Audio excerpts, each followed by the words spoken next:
Shut up. I did not refuse the National Guard. The president didn't send it. Why are you... Shut up. I was young, so Either a smile or applaud, nothing else. Veterans are the backbone. But we have to pass the bill so that you can find out what is in it. This glorious day possible. That's an applause line. E pluribus unum, for many one. And so I said, for many one. Remember when?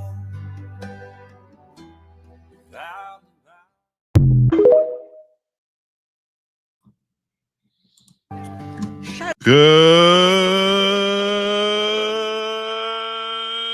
evening, everybody. Welcome to the following program. I am your host, Joe Neerman, a.k.a. Good Lawgic. I hope your day has been going well. I hope things have been going swimmingly for you.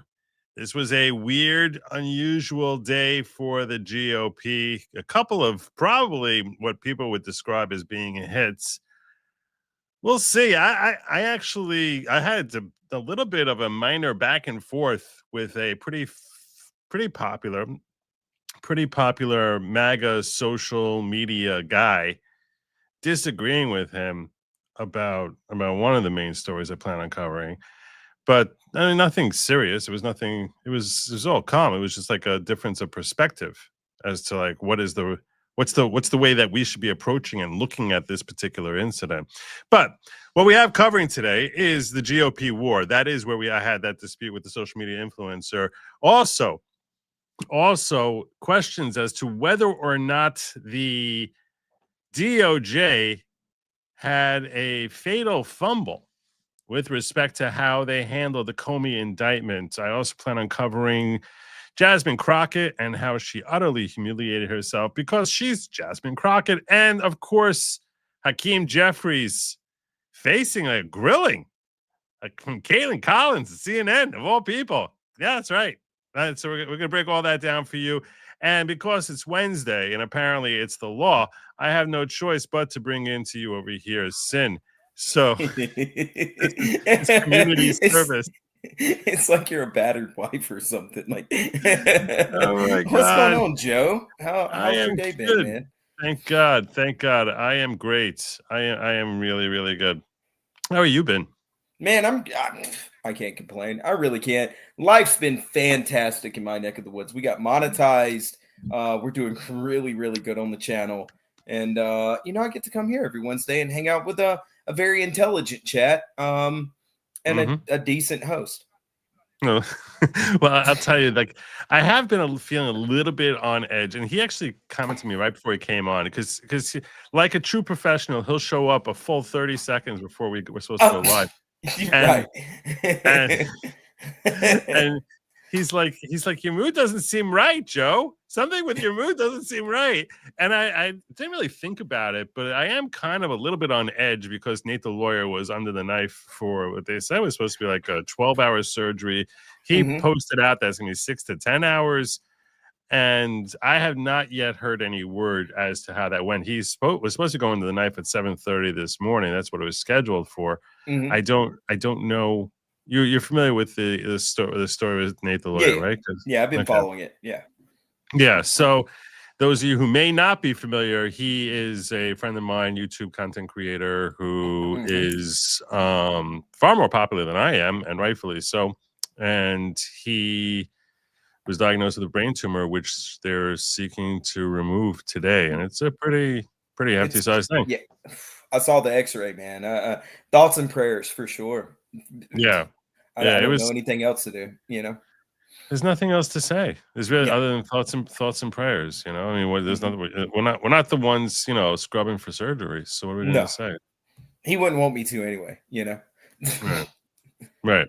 Well, anyway, so that's if I hear any word, and I do expect that during the course of the show, I may hear some word.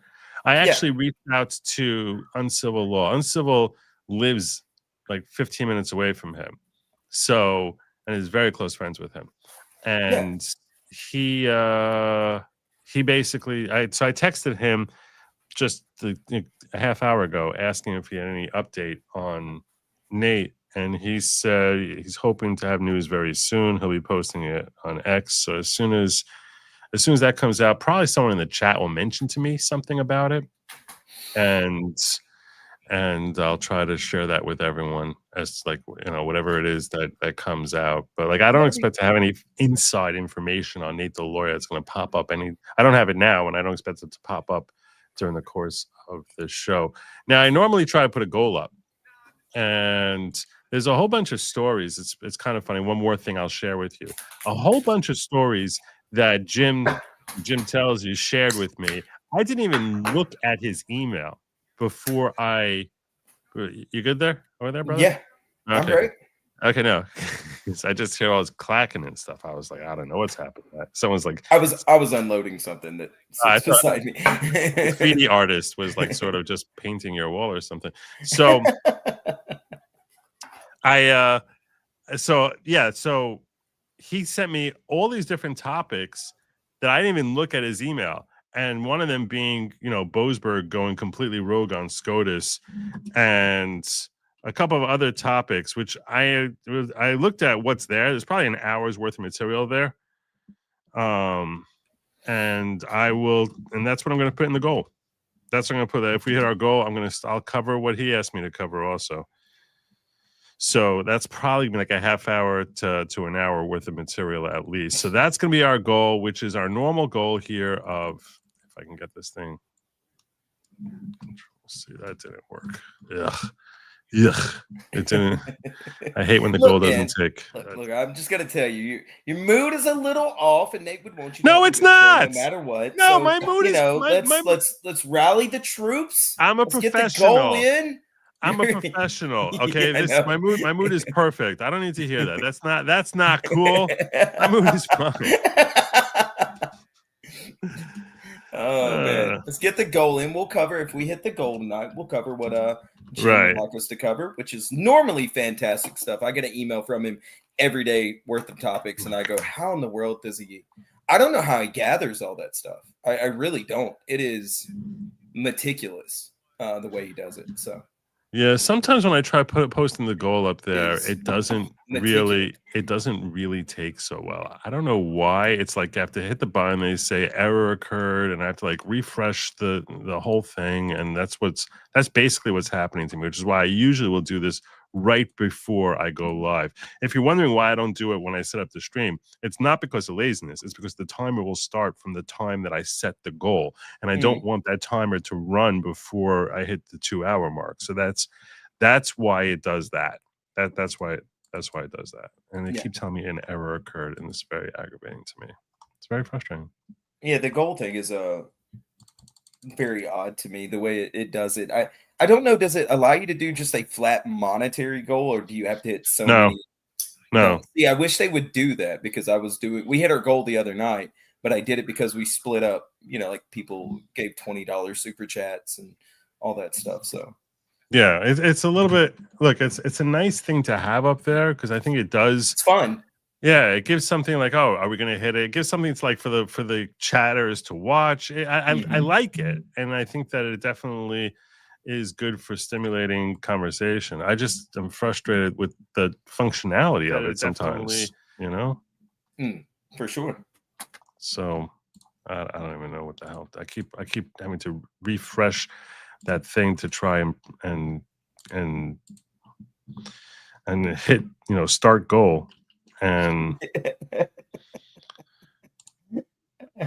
I'm getting an error occurred. Please try again. I've only been setting goals up for a week now. By the way, thank you so much for everybody in this chat that subscribed to my channel.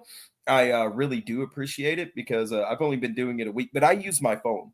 So I'll open my phone up, set up the goal, and that way I'm not like, you know, using the browsers. And so it just seems to work better that way for me over the past week.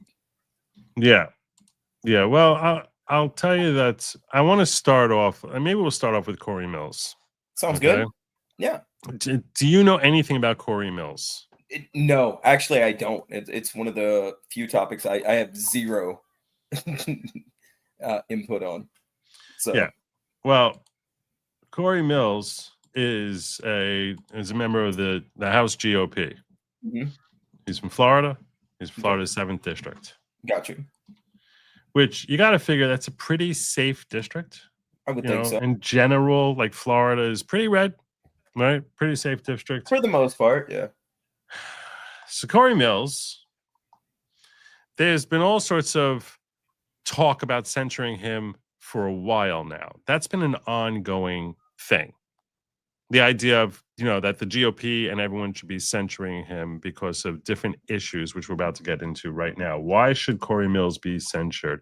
Well, whole bunch of reasons, and all sorts of questions about his conduct, behavior, and certain statements that he's made, which just seem to be complete and utter bunk. But here he is.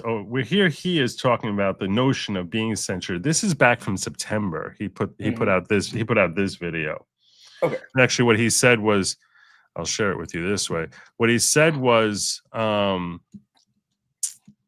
instead of violating anyone's constitutionally protected speech and censuring to give more fundraising and making Omar a free speech martyr, actually do something. This is when he stood against censuring Omar. Open investigation into alleged marriage fraud in 8 U.S.C. Code 1325C, Immigration Nationality Act violation, or incest law. Then you have a reason, if found guilty, to expel, not just censure fundraising efforts. At the end of the day, I'm a constitutionalist. So that's a nice defense. It's a MAGA-oriented defense of how can he, he was trying to justify why it is. This is back, if you may recall, there was an effort to censure Omar because of her comments about how Charlie Kirk basically he killed himself. Yeah, I remember that. As a result, that his assassination was a result of his own policies and statements or whatever. So there was a call to censure her. He was one of the Republicans who joined with the bloc of Democrats who all said no. So here he is. I want to take a moment to address some of the concerns over the vote to censure Ilhan Omar. But let me first start out by dispelling some of the rumors that's been said online. Many people are saying that this was a vote for vote exchange, that if I voted no, that then they would remove my censure as well. No. Oh, no. Many people are saying that, so he wants to dispel that notion. Okay. Everyone, that this is the exact same retaliatory censure they tried to use during Representative McIver's motion to table, where I voted to go ahead and censure McIver because she not only was operating in her official capacity, wearing her lapel pin as a member of Congress, but was video of her obstructing and assaulting an ICE agent. Don't blame me about the echoing in the audio for here. This is what he put out. This is his own. Wait, it's the quality his too?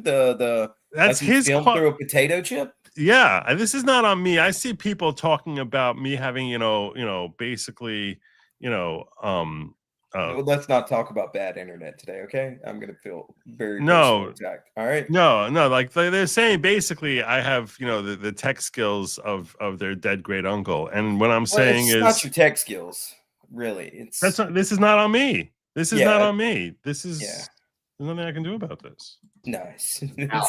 I know. Let's hear him explain how it's not a tit for tat. I'll cover you guys if you cover me. That vote could potentially lead to my own censuring in a retaliatory but nonsensical manner. Of course I did. Of course. Different thing than what we're talking about with the protection of free speech. Mm-hmm. I've also heard people say, well, Jimmy Kimmel has been removed. People are being fired from their jobs for their anti-Charlie Kirk rhetoric. And they have a right to do so. But employment law and constitutional law are two very different things. And that will state, I could fire someone for what they're wearing, what they say, how they wear their hair. But our Constitution was framed in a way to ensure not just to protect private citizen and private citizen, but to protect the private citizen from government. Your right to free speech, your right to protect yourself, but to protect your right to due process, your right to be judged by a jury of your peers, where we are innocent until proven guilty. The thing about Ilhan Omar's comments, were they vile? Were they abhorrent? Were they evil? In my opinion, yes. And Charlie Kirk was an amazing man that we still grieve, and I know emotions are high. But he was also not just a human rights leader, a father, a husband, a faith-based leader, the leader of a conservative movement, but he was a man who believed and open dialogue. He was a man who didn't rush anyone away from the microphone, who had that contagious smile and the brilliance of that could debate anyone, anywhere, anytime, on any topic.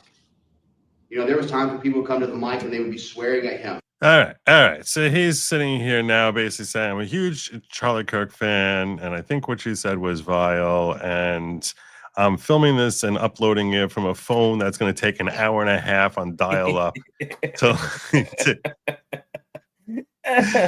And somebody should have told him to wipe the grease stains off the lens first. Lord have mercy. Yeah, I don't know. I don't know what's happening here with this video. I don't know. Yeah, I'm sure he's making enough money that he doesn't have to, you know, that he can afford a more expensive phone than this. But the bottom line is he's basically saying it's not tit for tat. It's not that at all. It's more a matter of that I'm just, you know, I'm a free speech absolutist. Yeah. Exactly. I love the Constitution. I'm a good guy, right? I'm one of the good ones, right? That's essentially what he's getting at here. I don't need to watch the rest of his. But don't members of Congress sign a moral clause? Well, what do you mean? Well, I mean, like in my industry, we have a moral clause, right? So if I do something that seems immoral, I can be censured for it. So, you know, I could be sanctioned, I could be fined, I could have to go to sensitivity training, all kinds of things. So it do they or do they not? I've never looked into it. I've never heard them having to sign something to that degree, but that doesn't mean it doesn't exist. Yeah. I was asking an interesting question. Yeah, this was right after, as Will Chamberlain reported, this was right after Cory Mills voted against censuring Ilham Omar for suggesting Charlie Kirk was blamed for his own murder, and people were calling for him to resign. So that was his response to the calls from a lot of people for him to resign for the stance that he took there. Now, with that in mind, we have to fast forward to yesterday. Okay. Yesterday, there was a call to censure Stacey Plaskett. Stacey Plaskett, the reason for censuring Stacey Plaskett, she's the Democrat from the Virgin Islands, is because of several things that she did with respect to Jeffrey Epstein. She took $35,000 from him in donations. Yeah. So she was supposedly like practically his fixer. Questions as to whether or not she actually, you know, helped pave the way for his little hideaway, because his territory is technically considered that he had his little St. James Island is considered part of the Virgin Islands region. So questions as to whether or not, you know, what steps she took to help pave the way for him to be able to basically fly in and out and do all that vile conduct, that whatever craziness was happening there. So there's all these different, and then that when she was questioning Michael Cohen, that, you know, it was disclosed, probably accidentally by the Democrats, but that she was in a text conversation with Jeffrey Epstein, and he's guiding her on what to ask. No. Oh no. She's like, I'm up next. What should I ask? And he's like, ask him about Rona. And she's like, Rona, what is that? Because he wrote in all caps, R-O-N-A. What's Rona? And he's like, she's like, is that an acronym or a person? And he's like, it's a woman who worked for Trump. So, and then you see 30 seconds after that text message, she receives that text message. She's like, what can you tell us about Miss Rona? So he's like, oh, Rona Graff, she was personal executive to Trump. She worked in the office right next to mine. She knows everything, you know. So and then afterwards he texts her, good job. Like he's watching her, and she's like basically his puppet. Man. So yeah. So now with all this in mind, everyone was like, how the heck you have to understand, this guy became registered for his activities with children a decade before. This was in 2018. A decade earlier, this guy was registered for what he did with children. He wasn't under investigation at the time for like because he was arrested and pled out and had this sweetheart deal in I was about to say, 2008. yeah, he got a real sweet deal back then, right? Yeah. And then when he was and then he was rearrested in 2019. So this was between those two incidents. So it's not like he was under investigation at the time, but still, he's a registered child offender. So what the heck? And this is the guy you're taking money for. She apparently met with him for lunch. So that's why the House called to censure her. And that was going on yesterday. Well, the censure vote lost, and in part because three Republicans, it narrowly lost by like a 215 to like 209, 214 to 209 vote, and that's because 3 Republicans voted not to censure her. One of them, No. yeah, not Cory Mills this time. Okay. Not Cory Mills, but apparently it's Cory Mills' buddies. Okay. Now I'm seeing the writing on the wall then. Okay. Right.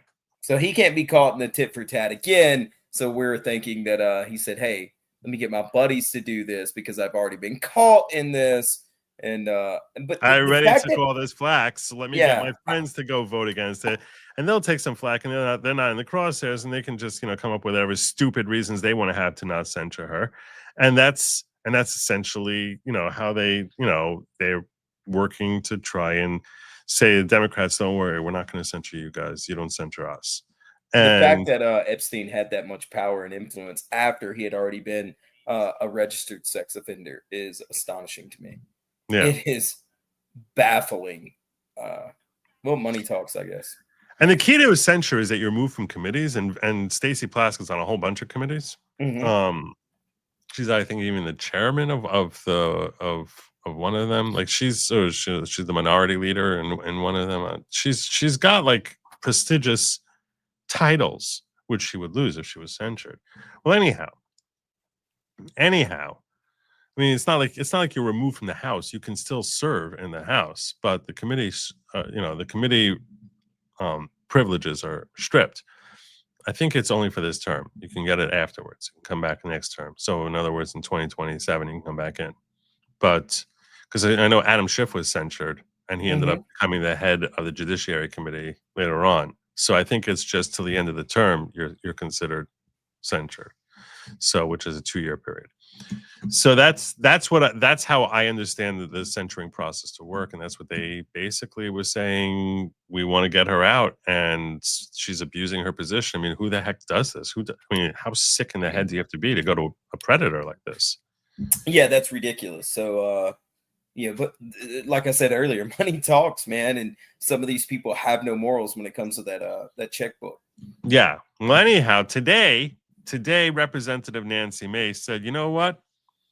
We got to end all this garbage.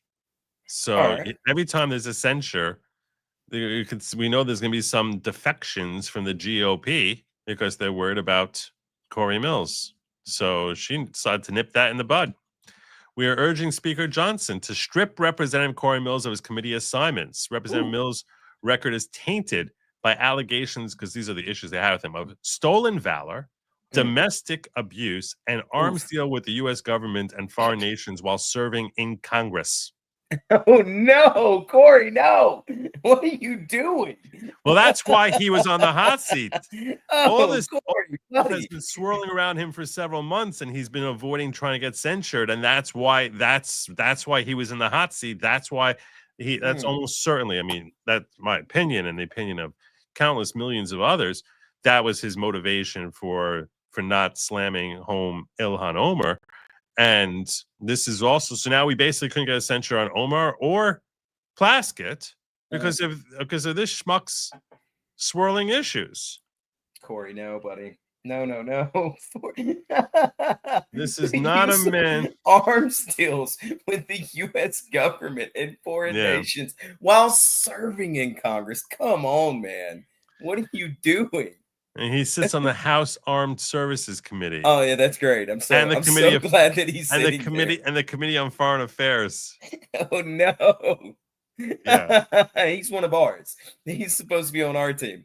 Now, we're going to read her letter in just a moment, but you should be aware that his voting record is something that most of MAGA would like. Supposedly, like, he supports like 95% of the time. Take out, Ilhan Omar, he breached because he had to. His voting record is something that is akin to what we would be looking for largely out of most of our congressmen and women. So, but can I ask you something right quick? yeah. Should that matter when it comes to stuff like this? Just because he's doing what we want? Well, you should we allow him? tell me your opinion on that. I don't think so. I think we have to hold our side to a higher standard. Just because he agrees with me and does what I want doesn't mean that he's allowed to get away with stuff like that. Sorry. I'm totally in agreement with you on that. Yeah. I'm totally in agreement. And that's what I got into an argument with this other guy who's like, his position on it, I think it was Misfit Patriot, I think is his name. Let me see if I can. So he thinks just because that he is on our side, he should be allowed to just, hey, he calls as it long as we keep winning in Congress. Let's he calls it a circular firing squad. Wait, what? He's like, when you're sitting there and you're like going after your own, you're engaging in a circular firing squad where you're basically, he's like, instead of shooting at them, you're shooting at us, we're shooting at ourselves. So let me ask you something, right? If if your kid gets into a fight with another kid and they're both equally to blame on that, do you go and try to punish that other kid, or do you handle your own house first? You hold your child to a higher standard, right? Yeah, 100%. And that's the way I see this. This is our team. This is the guys that we're voting for, and we should hold them to a higher standard than what we do everyone else, because these are the guys representing us in Congress in Washington. I don't know if I agree with your analogy, but I do agree with your conclusion. I don't know that I look at them the way I would look at family. All right. Because I think that I'm not trying to raise these folks into like whatever. Like I don't know. I don't know about release the Epstein files is headed to Trump's desk. It's passed the House and Senate. The Epstein release has been a roller coaster. Hold on. Is the ride over? Yeah. So I don't know that I would. I don't know that I would compare him to that. But I'm just saying that I don't. There's got to be a better analogy. It's a matter. I'm sure there's a better analogy. Because I don't think it's about. I don't look at them as family. I look at them more as that. I want you. It's a matter of if you're corrupted by something, or you're tainted by this thing. Yeah. That's going to impact your ability to represent me in the ways that are properly serving my interests. You're no longer now a servant of the people. You are now a servant of yourself and trying to save your own neck. And that's what if the that reason. arms deal had him voting on the other side, though? What do you mean? If it had? What if that arms deal had him voting for something that we didn't? Well, it's mostly. Well, we'll see. Well, we'll see. It's like basically, self-dealing that like his own company is getting these deals. We'll see. His own company is made a company that he and his family basically have a lot of money. I think they might even be owners of it. Basically, forming a deal with the government where they're providing weapons to the government. Corey, no, what are you doing? Stop! It's getting worse. But this is what. Look, if you're gonna go there, you might as well do it right. I'm glad I didn't know anything about this. This is fantastic to me. when Misfit Patriot heard about this, he said, "Great idea. Let's censure our own colleagues because the Democrats wouldn't censure theirs. We're effing cooked in 2026 if these effing clickbait social media influencers posing as elected representatives continue to break up the party so they can make it on Fox News. And no, this isn't a defense of Cory. It's defense of not being an effing moron and splitting the GOP before the midterms." So we're always before midterms. There's always elections that are, elections are a full year away. And what I said to him, because this is a guy I like, is I told him, I agree with you 90% of the time, but not on this one. It's not because the Democrats would not censure theirs. It's because accountability is an essential element to MAGA values. And sadly, cuck GOP allowed Democrats to use Mills as leverage to insulate their wrongs. And then he said to me, purity tests don't mean crap, votes do. and he's showing how 98% of the time he votes with, he votes with us. He's a much more reliable vote than, let's say, Thomas Massey. Thomas Massey is a bad example because he loves to break from the herd. But 98% is, someone who's voting with us a lot. But I responded to him and I said to him, it's not a purity test. It's a matter of ripping down a wall of Democrats and Republicans in Congress saying, we protect yours, you protect ours, which only allows corruption to flourish.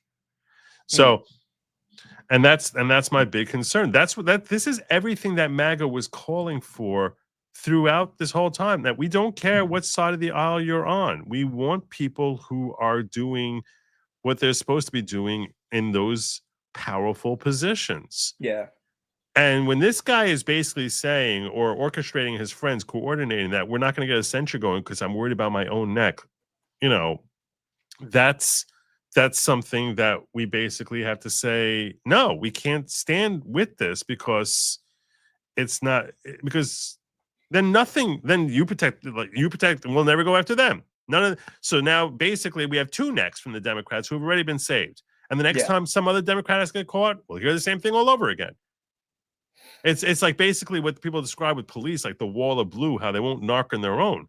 That's essentially what we're seeing here with Congress, where Republicans and Democrats like, well, we're fighting against each other, but yeah, I have to look out for you. So I have to pull my punches with you, so you pull your punches with me. That's crap. That's basically saying no accountability. So no, that's not good. And in fact, let's hear why accountability is so important in this particular case here. Let's do it. Yeah. Where are you? All right, here it is. Okay, popped up twice. Popped up on my wrong window. Okay. This is what she writes to the Honorable Mike Johnson. Dear Speaker Johnson, we write with grave concern regarding the fitness of one of our colleagues, Mr. Cory Mills of Florida's 7th Congressional District, to serve on the Committee on Armed Services and the Committee on Foreign Affairs. Prior to serving the U.S. House of Representatives, Mr. Mills founded PASM Solution International LLC and PASM Defense LLC, and acquired Amtech Corporation, now renamed as ALS Inc., companies which engage in security and military contracting with the United States government, as well as the government of foreign nations. Mr. Mills retains an ownership interests in these entities. So this guy owns these companies. Cory, no, Cory, what are you doing? What are we doing here? What are we allowing to happen right now? In 2024, the Office of Congressional Conduct found that from January 2023 to the present, PASM Defense ALS has been actively contracting with the federal government, securing close to $1 million in federal contracts for munitions and weapons distributed to prisons across the country. Specifically, since January 9, 2024, 94 contracts have been awarded to entities owned by Representative Mills. This looks like self-dealing. This doesn't look good. Yeah, no, not at all. Doesn't look good. No. So the report went on to conclude there's substantial reason to believe that Representative Mills may have entered into, held, or enjoyed contracts with federal agencies while he was a member of Congress in violation of House rules, standards of conduct, and federal law. Nice. So he could theoretically go to jail for this if it's federal law.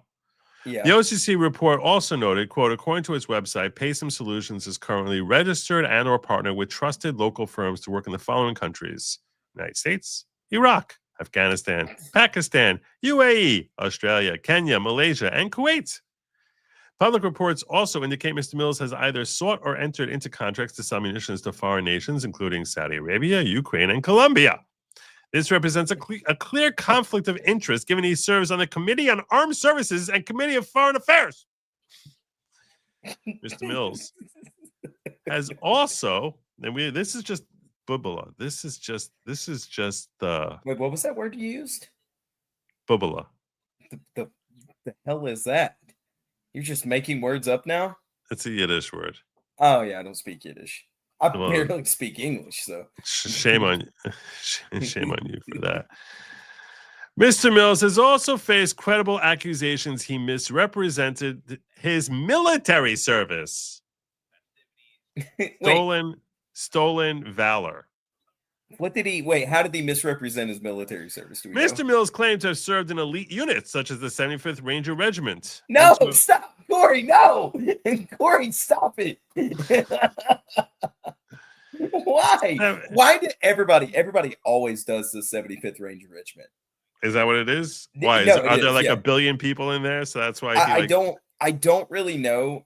My brother was a Ranger, and then he was Special Forces, and we had a conversation years ago where he was talking about every time they ran into somebody that was stolen valor, especially in the Army, it was almost always, yeah, I was a Ranger. I was in 75th Ranger Regiment, because it's sort of a, if I remember correctly, the way he explained it to me, it's sort of a catch-all for people. You can go to like jump school, and people are like, oh yeah, because you trained with some of the Rangers, people would start claiming it. It's weird. Come on, Corey, don't do that. Don't do that, man. It gets worse. It gets worse. He also claimed to have attended a specialized training school like sniper school. However, these claims are not supported by his official military personnel file or DT-214. Furthermore, Mr. Mills' employment application on DynCorp International stated he served in the U.S. Army 75th Ranger Regiment and attended U.S. Army sniper school, claims which are not corroborated by his military records. There have also been credible reports calling into question the Bronze Star awarded to Mr. Mills in 2021. When questioned about his Bronze Star, Mr. Mills produced a DA Form 638 recommending him for the award, which included a signature from then Army Brigade Commander Arnold N. Gordon Bray. However, retired Brigadier General Bray disputes having signed such a recommendation for Mr. Mills. Corey, stop it, man. What are you doing, Corey? Why would he? All right, so wait, this guy honestly thought, all right, I'm going to go into politics. I'm going to go be a major public figure, especially in my state. I'm going to put out this whole entire resume of nonsense and never get called for it. Ever? We actually spoke to General Bray, who acknowledged he did not physically sign the form, nor did he read it prior to his signature being affixed to on the Form 638. Furthermore, numerous individuals who served with Mr. Mills have disputed his assertions he was involved in their rescue or provided aid to them of any kind. This type of stolen valor dishonors the sacrifices of all warfighters who bravely defend our nation and undermines public trust in our armed forces and the House. This year, we're not done yet. But wait, there's more. But wait. This year, Mr. Mills, a married man, has also faced multiple credible accusations of having committed crimes against women whom he had romantic relationships with, including allegedly physically assaulting a woman and allegedly threatening to release intimate photographs and videos of another. Way to go, Corey. Good job, bro. Mr. Mills' service in the U.S. House of Representatives, and they're actually going pretty easy on him, because I saw someone shared like text messages. I'm not sure if I can find it, but that he had, which were just. I'm going to see if I can dig those up. Mr. Mills' service in the U.S. House of Representatives, in particular in committees which relate to his private business dealings, does not reflect credibility on the House. Given the gravity of these allegations against Mr. Mills, the clear conflicts of interest and potential illegality presented by his business dealings, and the potential implications on U.S. national security and foreign policy, we urge you to take action to remove Mr. Mills from the Committee on Armed Services and the Committee on Foreign Affairs. We simply cannot have an alleged arms dealer with foreign business sitting on the Committee on Foreign Affairs, nor can we have a stolen valor representative on the Committee on Armed Services. Sincerely, Nancy Mace. Can we have him anywhere in Congress? Like, come on, man. All of this stuff. It's a mess. That's a mess. Yeah. And yeah, people are saying that he refused to censure Illinois more after meeting with Somalia's ambassador to Washington. There he is over there. There's Cory Mills. But this was saying that's not Cory Mills did vote to censure Rashida Tlaib for speech in 2023. So when he's saying I don't censure people for speech, you censured Rashida Tlaib. But all of a sudden, once all these things come out around you, oh no, I'm a constitutionalist. See, in a way, that actually pisses me off more. Yeah. Like a lot more, because I'm like, now you're cloaking yourself in the Constitution and all of a sudden making it about, the Constitution, free speech, I'm a constitutionalist, as if like it's a way of shaming people who are voting to censure. Like, you're not a real constitutionalist. I'm the real deal. I'm the real deal. So it's another type of valor that he's stealing. It's another type of credit he's trying to steal, that I'm a true American patriot. I stand behind the Constitution.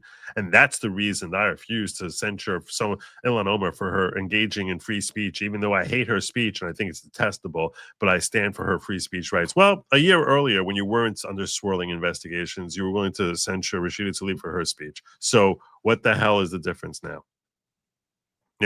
So it doesn't, it rings as complete hot garbage.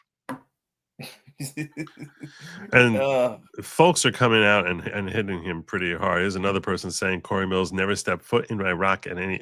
He got a Bronze Star.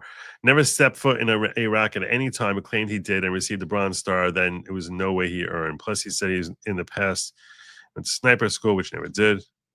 Never intended RNG. I don't get it. I don't understand. Like, if you... Oh, this is the text message.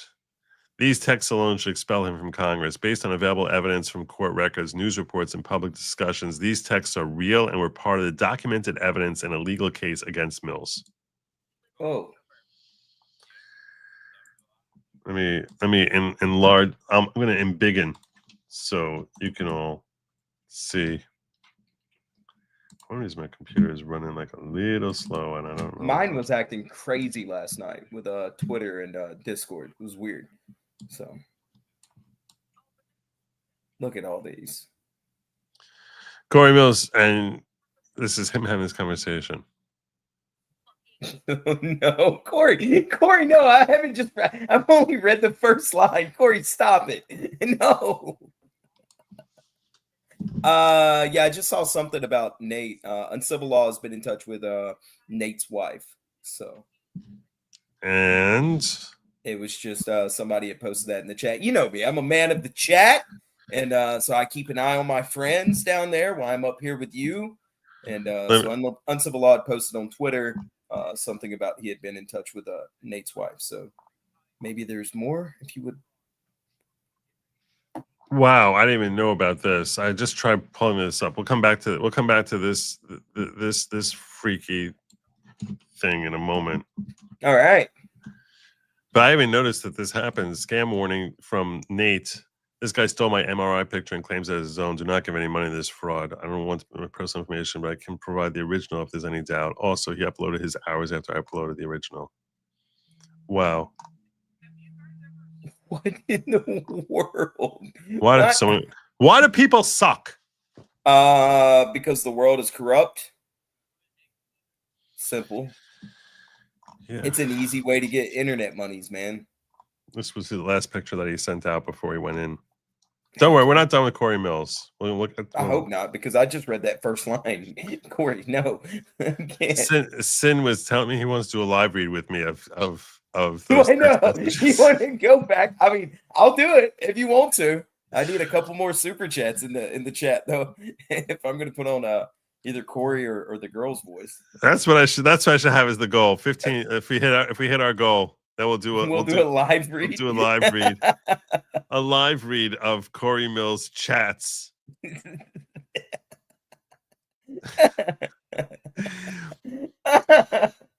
It's like, wait, do you want to be Cory or the girl? Because I don't want to be on. I'd rather be the girl. I don't want to be clipped saying the things that Cory said. Okay? Yeah, no, I want it to be the girl.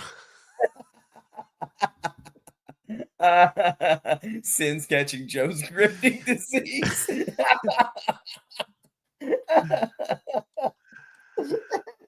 I'm trying to figure out if I can get my goal going because it wasn't working earlier. I'm trying. Yeah, So I checked it a second ago. It didn't take. So I don't know. Told you, man. Do it. Well, from your phone. you can't set it up. No, I was saying I looked to see if it was there, and it didn't take. Live read of Cory Mills. Cory Mills. Yeah, wait, you are gonna say it. Chat, All right, whatever. I'm here. Give me a second. I'm gonna go grab some water. Then I'll be right back. Well, we have hit our goal. Who says we're gonna hit it? You know, but just in case. Oh, it is live. The goal, but the goal went live though. All right. Well, anyway, so that's Nate the lawyer. Let's see if uncivil is. Let's see if uncivil is doing anything.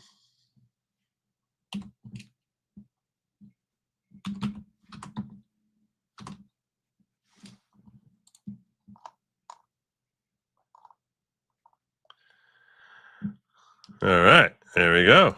Update on Nate the lawyer. Surgery is completed without complications about 30 minutes ago. Nate is still recovering. I cannot see him today. Past visiting hours. His wife is there, however, and can see him in 1 to 2 hours. More details to follow tomorrow.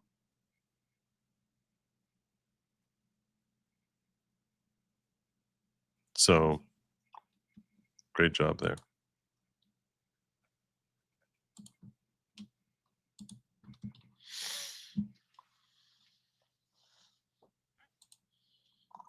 Sounds like excellent news.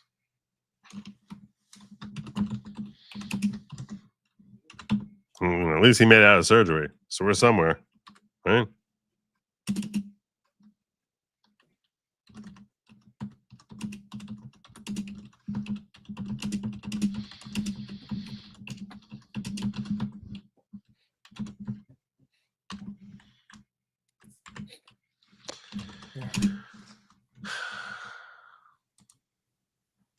All right. So we'll see if we hit our goal. I need to mumble louder. We'll see if we hit it. Joe doesn't mumble. He just has a speech impediment. Wow.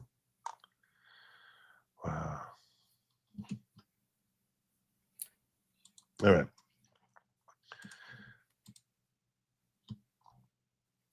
So there you go. That's pretty much the Cory Mills story. This man. So where do we think the wind's blowing on this scenario? Oh, will it happen? Mm-hmm. Or do you think the Democrats will say, nah, they let Omar slide, so we'll do what we can to keep him around? That's bad. I think these politicians are very attuned to social media. Like if they feel like, I think they actually like, especially the neocons who are all power hungry, they're all like trying to continually find out what do people want from me so I can give them what they want from me. So yeah. I think if folks put pressure on Mike Johnson, he may do it. You know, he can ignore it if he wants. It's not going to look good for Mike if he does. I don't think that record that he has is wild, man. The fact that he even got through any sort of yeah, it is wild. It is. It's scary. Let me check out Rumble where HPG KMC says Cory Manchurian candidate Mills, and Zelian says, Joe, I want to put in some great news. About an hour or so ago, Nate got out of surgery without complications on Civil Law Twitter. Thank you so much for that. And Orlando 35 did some reporting on this. She's a former Miss America. Watch YouTube. What are you giving me here? Problems piling. Oh, this is on the on the woman that Cory Mills was engaging with is a former Miss America. Oh, all right. So let's check this out real quick. Up for a local congressman, his beauty queen ex-girlfriend dropping bombshells in court. I received text messages and images of him drinking, indicating that the bourbon's not working. Hear what he had to say to defend himself before the judge called time out. That's our top story today. Congressman Cory Mills was in a Florida courtroom for more than an hour hearing that testimony from an ex-girlfriend. Thanks for joining us. I'm John Brown. And I'm Marlisa Goldsmith. Lindsay Langston wants a restraining order against Mills. She says he's been threatening her ever since they broke up in February. As Fox 35's Randy Hildreth. It's always good when you have, like, your congressman is someone. You're good? When your congressman is someone who women are getting restraining orders against him. Yeah, I think that that shows a high class of character. That's the way I like to choose my congressman, is how many restraining orders they have. The more, the better, I say. Oh my God. Reports from the courtroom. The hearing was originally rescheduled because Langston's attorney said that she needed more time to argue her client's case. But the almost 2 hours today was still not enough time for both sides to get through testimony and cross-examination. So we still do not have an answer from the judge about this restraining order. Congressman, can we just briefly ask a quick question? U.S. Congressman Cory Mills avoided questions Friday after testifying in his restraining order hearing in Columbia County. His ex-girlfriend, the current Miss United States, Lindsay Langston, has asked a judge for the protection from him. Lindsay Brianne Langston. In court, she testified she asked Mills directly at least 11 times to leave her alone after they broke up in February before filing the restraining order in August. Langston cried as she told the judge Mills threatened. Wait, what was this? How long is it? Oh, this is this year. Yeah. Beautiful. Violence towards new love interests from April to June, and threatened to leak nude pictures and videos of her to jeopardize her title if they didn't make up. Please help me because I don't know what to do and I'm scared. Langston also described a social media video she says Mills sent her discussing violence and revenge. My boyfriend will kill you while I watch, so go away. I was scared. I took it as threatening. Wait, Langston said she... What? Just play it. Never mind. My boyfriend will kill you as I watch. I don't know. Was so stressed she needed a therapist, and they prescribed her Xanax and Lexapro to cope. Oh, she said that back to him. Oh, I guess. Smart. Okay. But during cross-examination, Mills' attorney questioned why Langston didn't immediately go to law enforcement. She said, I didn't want to face any backlash for coming forward. The couple broke up in February after Mills made headlines for allegedly assaulting a woman in D.C. who also claimed to be his girlfriend. Cory Lee Mills. In court Friday, Mills testified he no longer had the explicit videos they shared because his phone broke. He says the videos he referenced in their messages were proof that Langston actually cheated on him. Mills. Dude.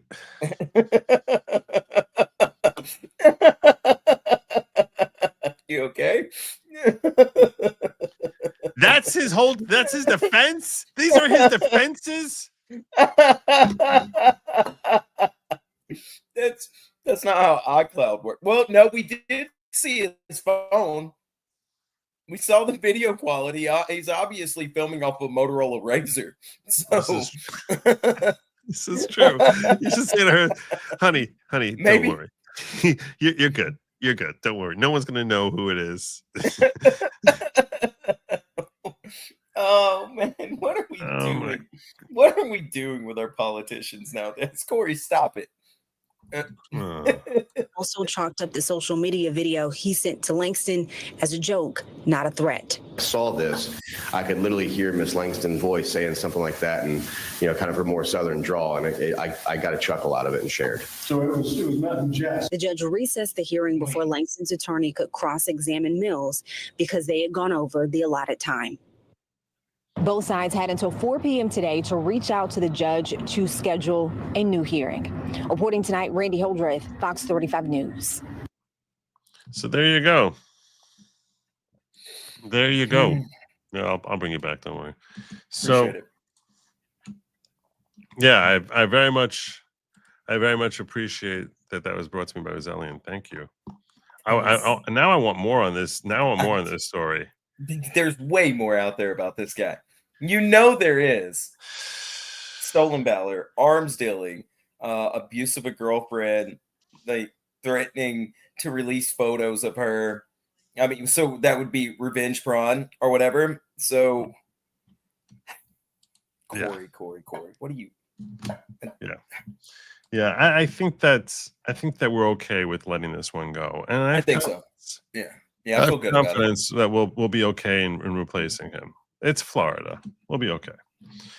Whoever is going to be the Republican there is going to win. I posted Mills after his first censure trade that he was compromised to resign as they will continue to abuse that so he can keep his seat. And you were correct. Yeah. You were correct. I'm retired U.S. He probably doesn't want to resign because he wants to get his money for all his arm steals. He's It's like, resign? Are you kidding me? The only reason I'm in Congress is I can keep getting these deals from my company. Retired U.S. Air Force, never rely on resume or bio. Your military records are easy to check. Note, I was just an airplane mechanic. Yeah, they're very easy to check. Yeah. Now we have to pray for complete recovery and a benign diagnosis. Amen. Amen. Yeah, exactly. Yeah. Come on, people, let's get this done. Kansas Mima trying to get she wants to hear the text exchange there. Cory Mills is hilarious and votes my way. What's the problem? Are we really going to judge Santos again? No, you see, no. You see, George Santos is a whole different deal. George Santos, who actually he was pardoned, or his sentence was commuted by Trump. Not pardoned, but commuted by Trump. Mm-hmm. He went away because of issues with respect to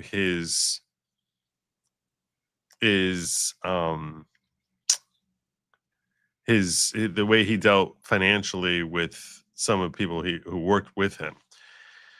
That's very different from someone who's compromising his ability to do his work in Congress.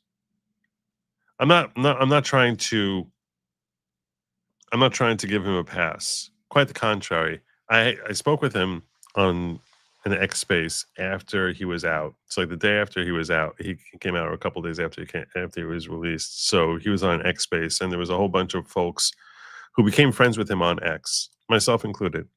Which the first time I ever heard of George Santos, I could not stop laughing at the guy. And now I consider him almost like a very, I would call it a good acquaintance.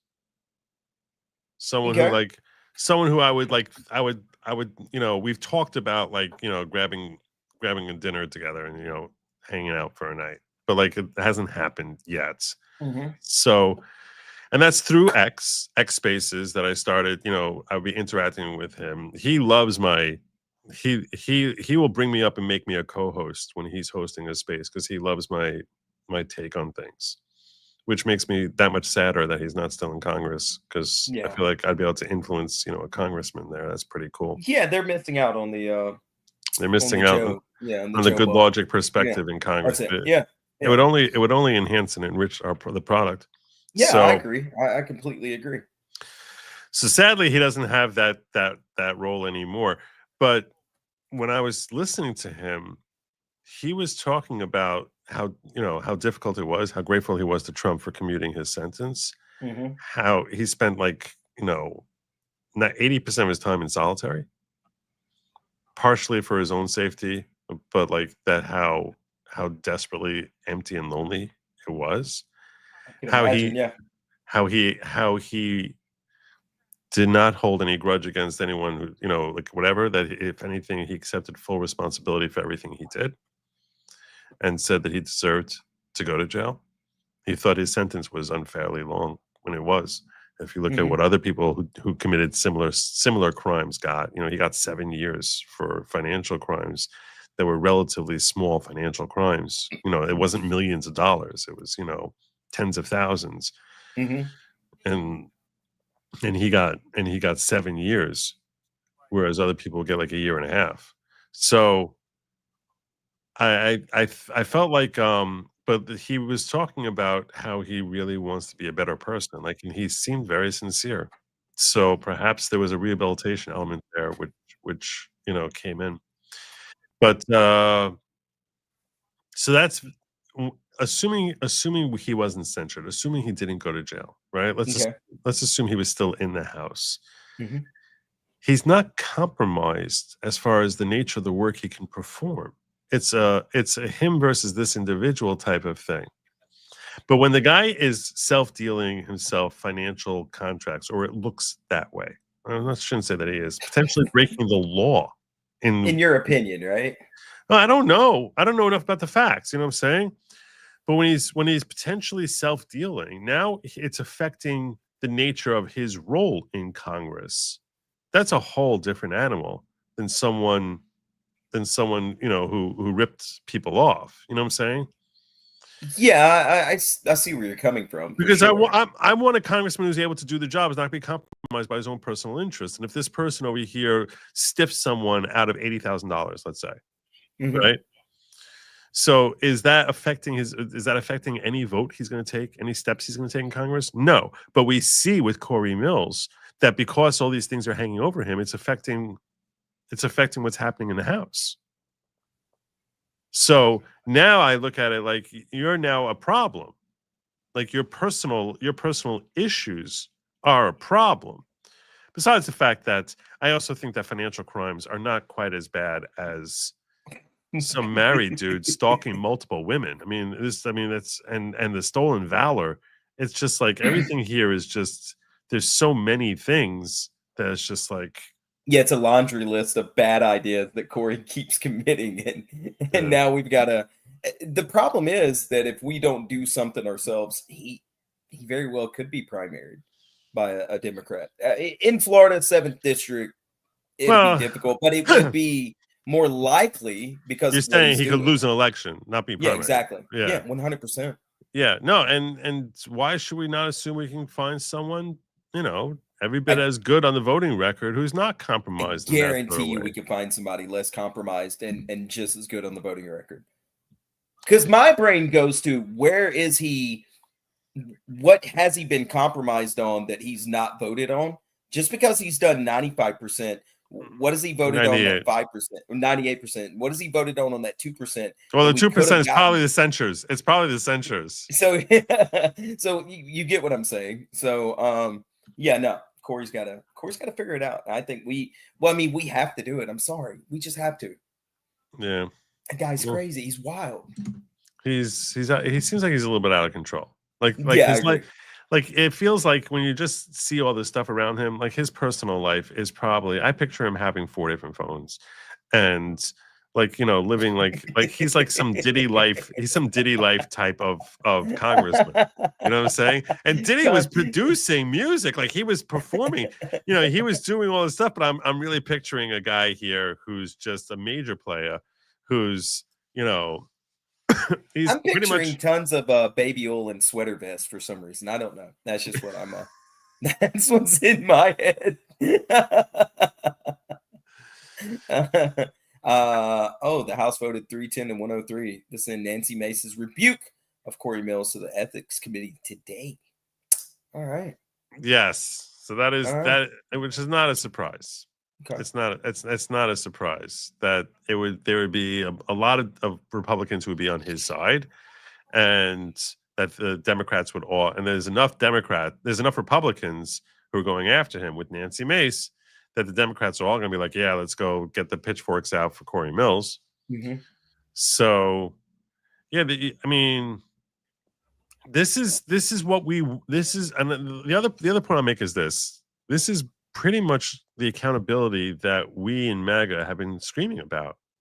That it doesn't matter what color stripe they wear. If they're a bad dude, they're a bad dude. And if they're corrupt, they're corrupt. This is what I've wanted since I've gotten into political commentary and doing things on Twitter and X and making my voice as loud as I possibly could about politics. This is exactly what I've wanted. We've got to call our own side to the mat. I'm sorry. This team stuff has to stop. So what are you going to do? Yeah. To answer your question, he is just Jewish. I had so much fun with this. I had so much when I first learned about his whole Jewish thing. I was mocking him so hard. I never thought I would meet the guy, or that I'd end up getting, as friendly with him as I've become.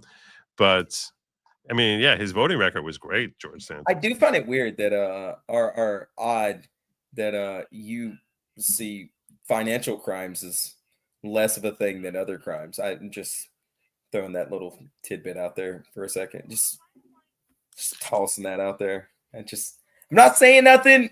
You can infer what you would like. I'm just making a statement based off your personality.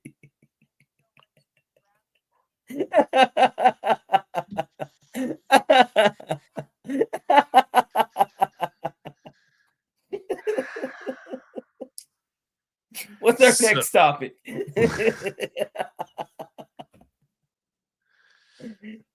I'm going to ask you this. Yeah. I don't like the look in your eyes right now. No, I'm gonna ask you this. Okay, go ahead. Do you think which crime do you think is worse? Someone who steals $80,000, let's say, I'm just making up a number. Yeah. Right? Or someone who punches out women?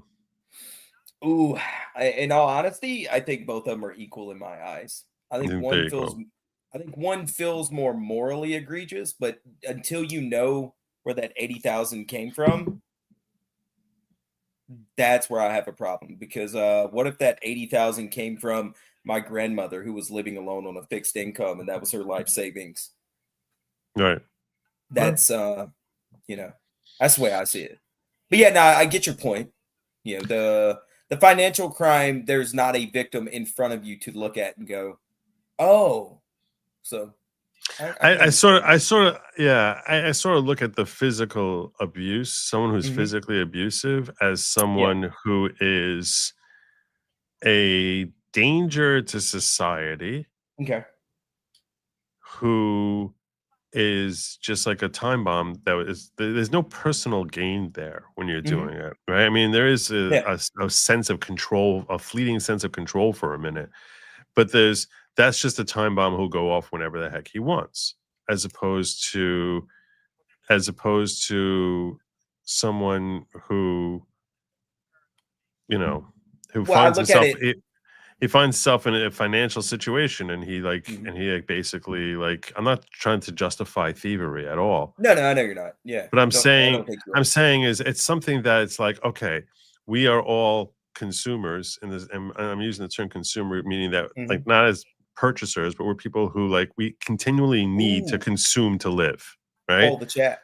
So we have a continual need for money / things. Just to live, right? You need food to live, clothing to live, shelter to live. So we have a continual need, and that these are needs you're going to have a month from now, 6 months from now, a year from now, and the rest of your days, that you're going to need all these things, right? So so someone who finds himself in a situation that they're stealing, I'm not trying to justify that because it's wrong. No, I don't think you are. But I'm saying at least I can say to myself, okay, he's trying to address something that he has a legitimate need for, and harming others. That's what's leading to him harming others, as opposed to someone who's not addressing that type of need and is just going out there and just wailing on women because he's stronger. Somebody in the chat actually asked the question that I was going to ask. Would you rather me punch you in the face or steal $80,000 from you? Yeah, that's fair. And it's a great question, because the answer is obviously punch me in the face. Yeah, me too. But that's where I see it. And maybe my brain goes a little 2-3 steps further, because I always think man, dude, $80,000. And again, by the way, I made up the number 80,000. Yeah, but it's even $10,000. Right. Would you rather me punch you in the face or steal $1,000 from you? How hard do you punch? I've never really asked somebody after the fact of punching them. I mean, I would say I'm decently strong. I wouldn't say I'm some, super Chad, but I'd take a punch in the face versus stealing $1,000 out of my pocket. Sorry. I mean, I sort of feel it's almost like I'm talking about evil without cause versus evil with cause. Evil with cause, to me, doesn't register in my brain, though. Okay. barring somebody like a street rat, the stealing food or something along those lines. Somebody but like a George Santos taking doing business deals like he did. I don't know. Depends.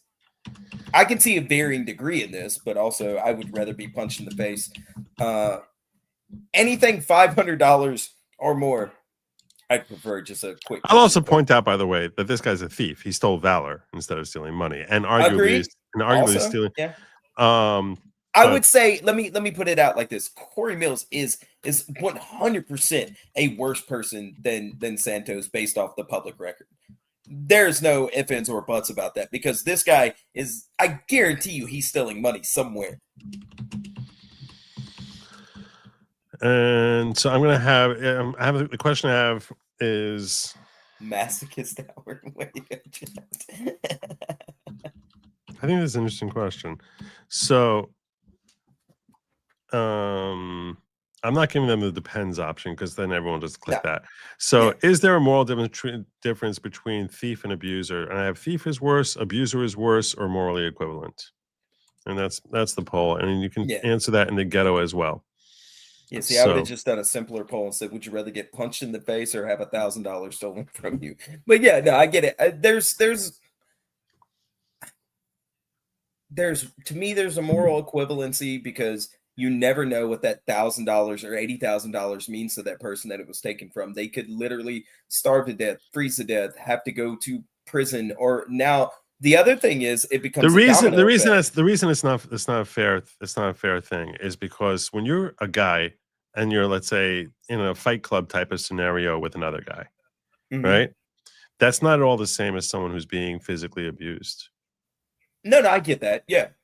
But because also that person, the objective there is to have that victim feel helpless as opposed to able to defend themselves. Agreed. So, but that person who had $80,000 stolen from them, they're also helpless too. How are they going to recoup that? And what if they never recover? No, I understand. I understand what you're saying. A broken, this is going to sound so bad. A black eye is going to heal in a few days versus financially recovering may never happen. It's an interesting question. It's a very big, it's a good moral quandary, I think is what I would say. It is. Coming on saying his excuses, oh, my phone broke. I'm telling you, that was, well, look, ma'am, I don't have iCloud in 2025, so there's no way for me to leak those photos. And sure, bro. He does seem like he's having some sort of episode. He seems like he's in a spiral. These are the warning signs of someone who's spiraling. I'm not saying he is. I don't know what's going on in his life. I never even heard of the guy like a couple months ago. But these are all the earmarks of a person whose life is spiraling out of control. What we're seeing comes up to me with these like women. A narcissist. That's what he comes up to me like. A major narcissist. Somebody who probably has like they call it like main character syndrome, and so he does not. Nobody else around him matters. Right. So. Here's my point. A claim is that Cory Mills made deals to save others from censure. If he is censured, will they go back and attempt to censure those he saved again? I think not. Attention play. Okay. What about next week's censure, though? Yeah. Like now, you remove the motivation for the GOP to say we're not censuring anyone because we want to protect Cory. So you're basically saying, well, you're not protecting him anymore. There's no one to protect. And that if you try protecting people, that we're just going to go after them anyway. So let's actually hold people accountable as opposed to trying to find some sort of way to insulate ourselves and we'll be good to you and you'll be good to us. This is how you rip through that blue wall. Everyone always, and get people to be willing to actually have self-reflection as opposed to like, oh, I can do whatever the hell I want and I'm never going to face any repercussions because the other guy is afraid that if he makes me force repercussions, that he's going to have to face repercussions. That's a terrible scenario. That's how corruption flourishes. I think this could also pull some center-left voters to the right if they see us holding our own side accountable for these bad actions. You're assuming that such a thing exists. There are those people. I've talked to those people. maybe I'm a little more optimistic and less black-pilled than you are at this point. I am, way, way younger than you are, like extremely way younger than you are. Like we can tell from the maturity level. So the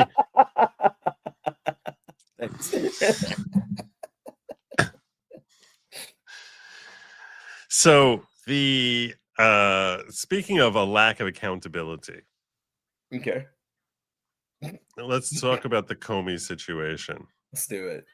Now, this is going to be a little bit more of the law-oriented part of the show, just to remind folks that I'm an attorney.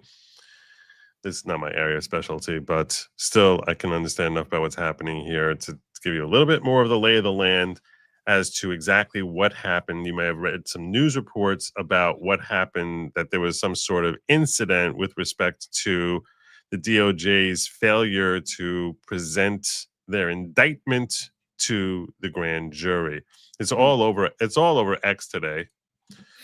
The interim U.S. attorney admits grand jury never voted on the Comey indictment. That is not an accurate headline. That is an inaccurate headline. So I want to correct this. Headline is wrong. It's factually wrong. Now, the AI generates this based on what people are saying, and instead of actually breaking down what's actually accurate. So they did vote on the Cory indictment. Okay. And they did vote to indict him.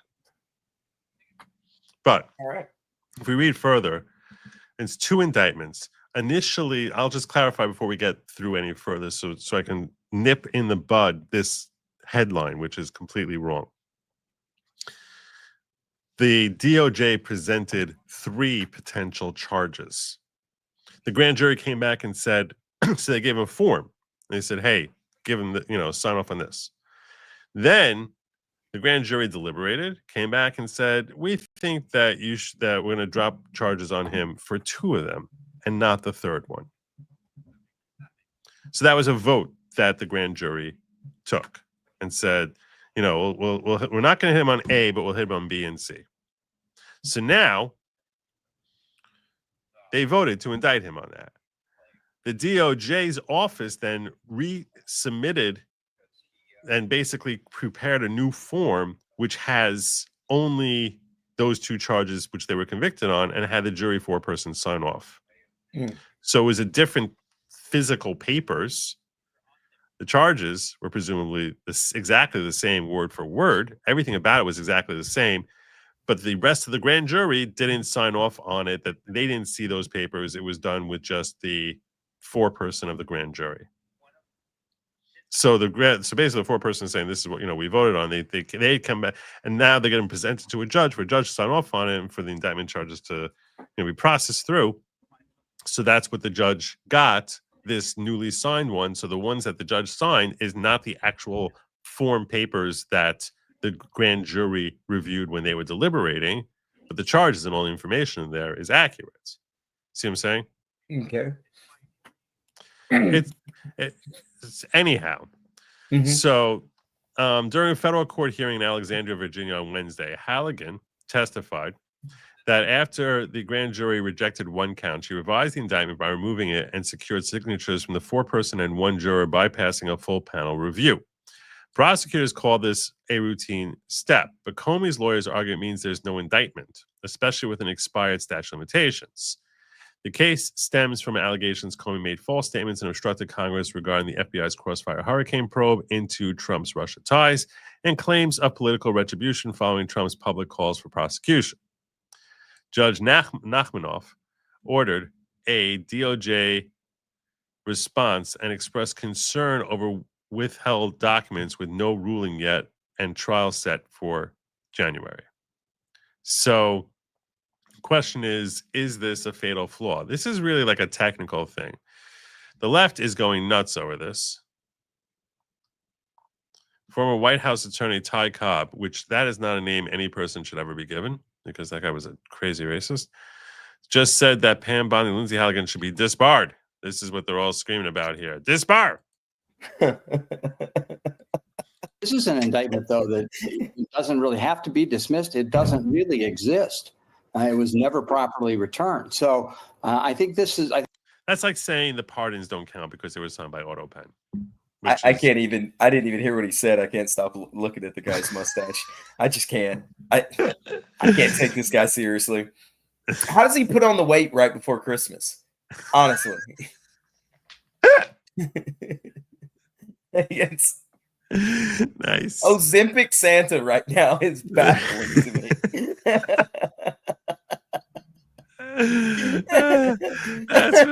That's pretty good. That's pretty good.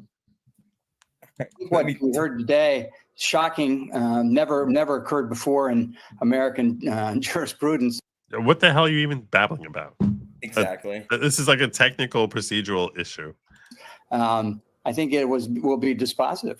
But on the and don't get me wrong. Don't get me wrong. I do want to be clear about this, so no one mistakes anything I'm saying. It's very possible a judge will say that that's invalid, that this procedural flaw invalidates the indictment. You know what I'm saying? Like, it's very possible they will come out and reach that determination. That would be for the judge. And I've never researched this issue as far as the necessity to have the entire grand jury look at the charges. But assuming that the grand jury voted on these indictments, signed off on it, and then they just presented a new set of forms, which just only had the two that they and had them re-sign on that, and just had the jury and had the 4-person and 1 juror sign off on that. This is not someone trying to trick a judge as to what happened in the grand jury. You know what I'm saying? It's not like they said no indictments, and she's like, well, let's pretend that they voted for it to indict. That's not what happened here. And that's the way the left is trying to present it. They're trying to present it as if the grand jury rejected all 3 of these charges, and then Halligan went out there and pretended that they voted, then she committed fraud. That's essentially what they're saying, that she committed fraud for the purpose of trying to bring charges that a grand jury said no on. That's how the left is pitching this to their stupid audience, to their airheaded audience. They're trying to basically have them get convinced that no grand jury ever found basis to charge him. No, grand jury did find basis, and they said we're dropping these 2 charges on Comey. It's just a matter of procedurally the forms that they signed off on. They didn't see the actual finalized form that ended up being submitted before the judge. Gotcha. They were looking. Okay. So that's why they're trying to portray as if there's some sort of corruption here. There's no corruption. This is a technical thing. And there's so many dispositive issues here, including her illegal appointment. Well, I do want to ask you about that. You've said that you think both Halligan and Attorney General Bondi could be disbarred over this case again. You're a freaking lunatic. You're a lunatic. You're a lunatic. Joe, how much in super chats to get you to grow a handlebar mustache? That grift. I'm telling you, man. What are you gonna need? Just through Christmas. Yeah, that's probably not gonna happen. I hate having facial hair come into my mouth. Yeah, it's bad, right? It's very annoying. I end up chewing on the hair. It's it's gross, and it's just. I hate that. So no, so I super chat goal is what you're saying.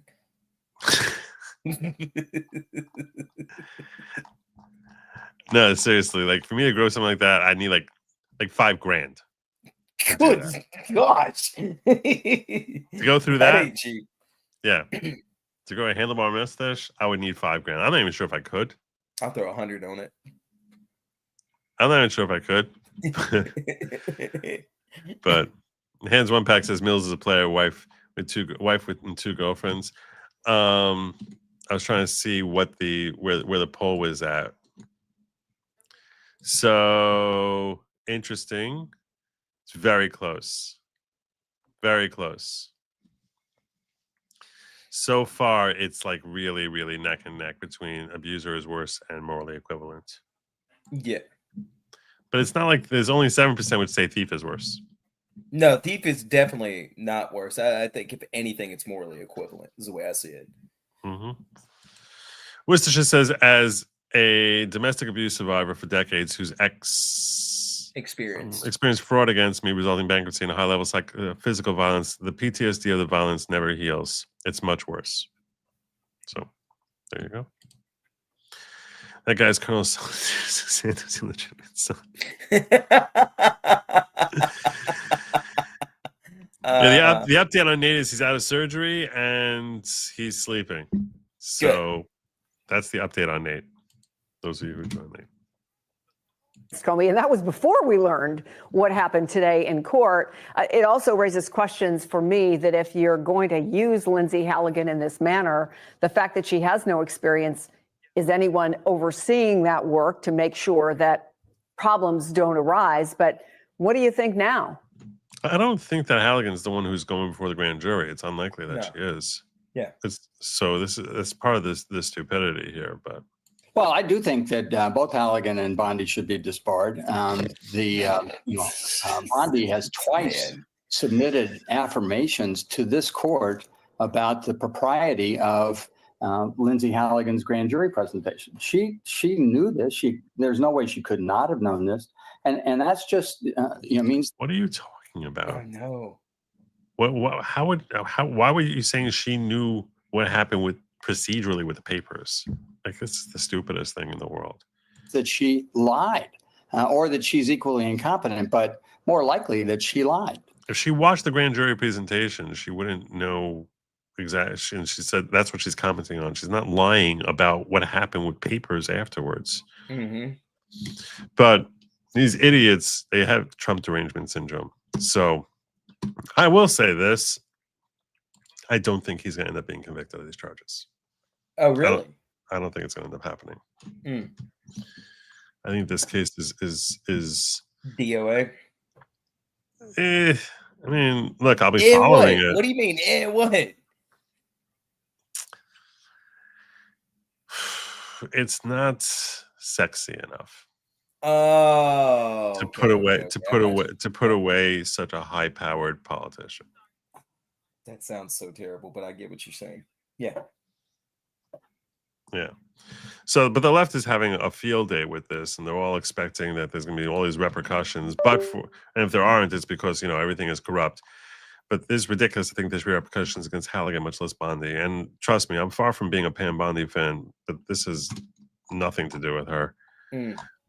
But Jasmine Crockett, airhead in chief, competing with AOC. I wouldn't be surprised if a bar complaint will follow these horrific allegations. This is a complete opposite of justice. You don't even know what the hell you're talking about. You have no idea, seriously, at all, what that. In fact, I need to show you just how little this airheaded, this munchkin brain. Should I show you? Please do. Did these people not realize there's other lawyers in the world now that can read what they're saying and what they're putting out there into the ether? All right. This was the wig in chief, Jasmine Crockett, yesterday. The hair Madam Hair Extension. Jeez, you what? The hair extensions. Wow, that's impressive. That's a lot of hair extensions. That's a rope. It's a sign of narcissism. She's like desperate to be looked at. This is narcissism. That's impressive. All right. It's an impressive level of narcissism. Yeah. Folks who also took money from somebody named Jeffrey Epstein. This was her yesterday. She was trying to defend Plaskett. So she starts listing off other people who took money from Jeffrey Epstein. So you're going to start going after people who got money from Jeffrey Epstein. Let's go after everyone who got money from Jeffrey Epstein. Okay, this is what Madam Hair Extension is arguing. She's about to give you a list. As I had my team dig in very quickly, Mitt Romney, the NRCC, Lee Zeldin, George Bush, Win Red, George Bush, Win Red. Oh, okay. Mm-hmm. McCain Palin, Lazio. I just want to be clear. If this is the standard that we're going to make, just know we're going to expose it all. And just know that the FEC filings, they are available for everybody to review. This is absolutely ridiculous. That's right. So that's her making the point. Oh, you're going to come after us for people who got money from him? Oh, we got you. We got you. Good. Get all of them. Get every one of them out of there. Personally. I said she's the airhead in chief. Lee Zeldin responded. Okay. All right. Yes, Crockett, a physician named Dr. Jeffrey Epstein, who's a totally different person than the other Jeffrey Epstein, donated to a prior campaign of mine. No freaking relation, you genius. I didn't know this. Oh, no. Oh, no. What are you doing? She's supposed to know this. Oh, my God. By the way, the donations he got, it gets worse. It gets worse. Much, much worse. All right. Stacey Plaskett received $35,000 donations from Jeffrey Epstein and several employees. In many cases, Epstein told his employees to donate to Stacey Plaskett's campaign. She also hit him up for a $30,000 donation to the DCCC during a meeting at his Manhattan home. So this is what he did for Plaskett, showing all the 2,700 over primary general over and over again. Okay. Jasmine for U.S. is disastrously wrong here. None of these donors are the Jeffrey Epstein. None of them. Not just Lee Zeldin. None of them. Several are from the same Dr. Jeffrey Epstein, and the donations to Lee Zeldin are from after the Epstein was off in prison. Meaning the stuff she brought up on Lee Zeldin happened in 2020. Oh, no. He was dead in 2019. You idiot. You stupid, stupid human being. You disgrace to the House. You are a walking disgrace to the House. Zeldin for Congress. He gets his money from Jeffrey Epstein in 2020. The guy's been dead for 6 months already. This is what she was called. This is what she's calling on the House floor. This idiot. So stupid. It's like the extensions are like a life on their own. They just start sucking from her brain. Yeah. So there you go. I just thought I'd share with you all so you could appreciate exactly what the story with this woman is, because she's terrible. Good job. Way to go. I keep doing that to you. I know. It's a habit. It's okay. It's all right. Don't you worry about it. I understand how much you respect me being here on Wednesdays. Yeah. Seriously, not one of those people she called out. Zero. We're actually getting money from the Jeffrey Epstein. So no, it's all your stupid mess, Democrats. Evening, Sin. Never answer your questions. Mountain or he's on Central Time. Yeah, I'm on Central. Yep. Joe, Central did you catch the flaw in Plaskett's claim? Which one? I'm not sure. I'm not sure that I didn't even watch her entire thing. Oh, but the one thing that I know that she lied about is that she said that she got no help at all from what he said. And it's like literally she didn't even know who Rona was. She's like, is it an acronym, whatever? And then she refers to as Miss Rona. Like she had no idea what the hell Rona is. And then she got up on the floor and pretended. She goes, nothing he said helped me. It's like, wow. Wow. You know politicians lie for a living, but it's like you're lying to our face when we all know that's complete and total crap. But and my source tonight is the That's not the only Democrat who's making a clown out of themselves. We need to talk. We need to talk a little bit more about Hakeem Jeffries. Oh yeah, I love a good Hakeem segment. Yes. Fantastic. So let's check out how Hakeem Jeffries is doing with this whole Plaskett situation. This is him on CNN. On CNN of all places. Democratic leader in the House, Hakeem Jeffries. And thank you, sir, for being here. Obviously, a lot of movement up on Capitol Hill today. Before we go any further, okay, I don't know when Hakeem Jeffries got leprosy. I was about to... Why does he look like a vampire? I think what's going on with him? Things are not going well for you, Hakeem. Something's he does wrong. Not look healthy. Yeah, no. All. You need to reach out. Reach out to professionals because something is wrong with Hakeem Jeffries. I don't know what it is, but he does not. There's something wrong with Hakeem Jeffries.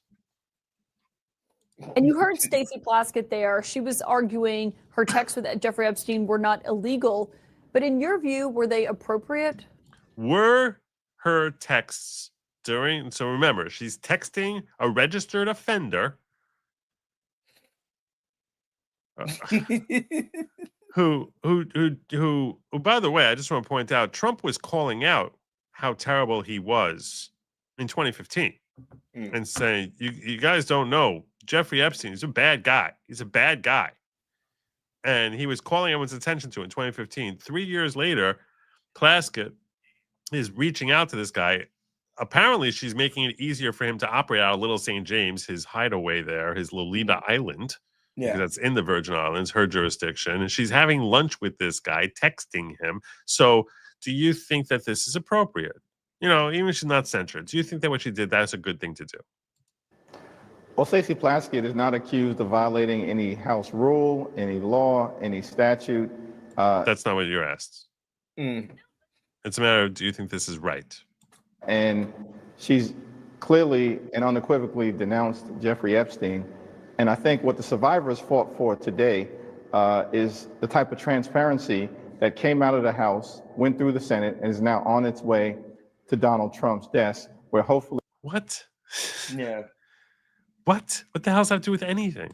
He'll sign it into law, because at the end of the day, all the American people are asking for is just the truth, the whole truth, and nothing but the truth, which is why these Epstein files that Donald Trump and his administration has been hiding for months need to be released. Is it appropriate? Not does it have to be released. Yeah. Was that appropriate? Is that appropriate? Do you, if this happens again with a predator who's a known predator, do you think it's good for your Democratic colleagues to be texting them? Do you think that that's an appropriate thing for them to be doing, texting in the middle of a hearing? He's not going to answer that. He has a hard time seeing his reflection in a mirror right now. What are you talking about? I can't. What is it with these people lately? He's part of the. It does look like he's part of the undead, or like he's an extra from the Walking Dead. Yeah, there you go. The new Interview with a Vampire movie he's cast in. Now, I do think having to answer these questions like this, to where you're constantly tiptoeing around morality, you can't answer it, right? Like, I do think it starts to eat away at you. He's not answering the moral question on it. He's going, well, logically, it's this, and this, but is it right? Would you do it, is the way I would ask him that question. Would you have, in the middle of Congress, been texting with Jeffrey Epstein to ask questions, to allow him to have power, a voice in Congress? Yeah, seriously. To be directing questions. Questions. Come on. Country Fried Crockett wrong again. So Richard is telling me Epstein as she said it's her constituent. He's registered in New York. It wasn't her constituent. Yeah. Sin's question was mountain or swamp. Oh yeah. My question a couple weeks ago. Yeah, it was mountain or swamp. He's from the mountains. Okay. FYI, Plaskett might have given legal services to Jeff. Yeah, that's what they're saying, that she was a fixer. The white Obama. And he's yes. I thought Obama was the white Obama. Yesterday they were talking. Yesterday they were talking about. We were reading some of the emails that when he was pitching for money from Epstein. So there are emails where his team is saying, people are referring to him as the Brooklyn Obama, and it's like, no, people are referring to him as Kmart Obama. It's Obama at home. That's what it is. Golly, he looks rough. How do you get your eyes that red? Something's wrong with this man. Something's wrong. I think he's seeing how the Epstein situation is blowing up in their face. I think he's seeing how it's blowing up in their face. Oh, I'm sure. He's getting much older. His hair is getting grayer faster and faster. But do you think it was appropriate for her to be texting with Jeffrey Epstein? Same question. Do you think it was appropriate? She's like, hammer him again. You didn't really answer my question. Yeah. 7 years after he pleaded guilty. I have not had a conversation with Stacey Plaskett to discuss this. Oh, it's not what she asked. On making sure that there was a decisive vote as it related to the Epstein files and the release. I'm thankful for the work of Representative. Come on, man. Do you plan to talk to her about it? I haven't spoken to her, so I don't know. I don't know if it's appropriate or not. I don't know. I can't tell what's appropriate. I haven't Not spoken even to what her. that's the. Of course, when a member of my party is about to be censured, I don't talk to them at all about what they did. Nothing at all. Why would I talk to her? Of course, I'm the leader of the House Democrats, and here's a Democrat who's about to be censured. So I didn't talk to her at all about what happened there. I just went up there and went defended her without knowing anything about it. Like, that's another question that you should be like basically asking him. So wait, when someone from your party is about to be censured, you don't sit down and have a conversation with them? Well, Joe, I would, but I really need a pint of O negative right now, so I'll get back to you after I've had lunch. that's what Caitlin should have been asking here. So you're saying you haven't spoken to her? You haven't spoken to her about this situation? She just spent all day fighting off a censure. You didn't talk to her once about the censure? The whole party rallied around her. How did that come to happen? So you don't know anything about it, and they just rallied around her? 100%. I mean, yeah, of course I did. I mean, this is an embarrassing thing for him to say here. This is humiliating. Your entire party got up there, started screaming about, what about Lee Zeldin getting money from Dr. Jeffrey Epstein 9 years after Jeffrey killed himself? like all sorts of wacky things that they're saying there, and you didn't have a conversation with her, like, hey, what's the best defense we can mount here? Tell us what happened, so we can sit. No, you didn't have a conversation with her? Okay. That's what he's claiming. That's not a mark of leadership, assuming that's true. I think he's lying through his teeth. I think he had lengthy conversation with her, but I think he's lying through his teeth to Caitlin right now. But the lie is a stupid lie because, oh my God, how the hell did you not talk to her? I think that we successfully defeated a resolution that lacked any basis, was not credible. How do you know it lacked any basis? You didn't even talk to her. How do you know it lacked any basis? You don't even know the story. Idiots. And was being brought by an individual who was trying to weaponize this issue to reinvigorate his own failed gubernatorial campaign in South Carolina. It was rejected on a bipartisan basis on the floor today. That's the end of the story. Yeah, I was just asking if you personally believe messaging with Jeffrey Epstein, who is at that point a registered sex offender, is appropriate for a member of Same question. You think that's a good thing to do? Of the House Democratic Caucus.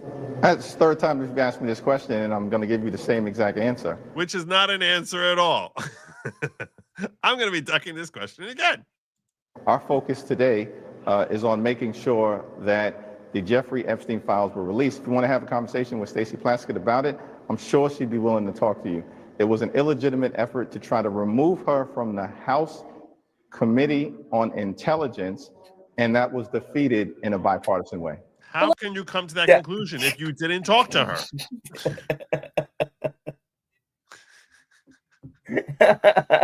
How do you know it's illegitimate? You didn't talk to her. You say you didn't talk to her. Then how do you know it's illegitimate? Why were you voting against it? Maybe it was proper.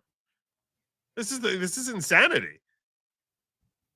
Let me ask you about you, because the White House has been highlighting an email that I'm sure you've seen today that Jeffrey Epstein got in 2013.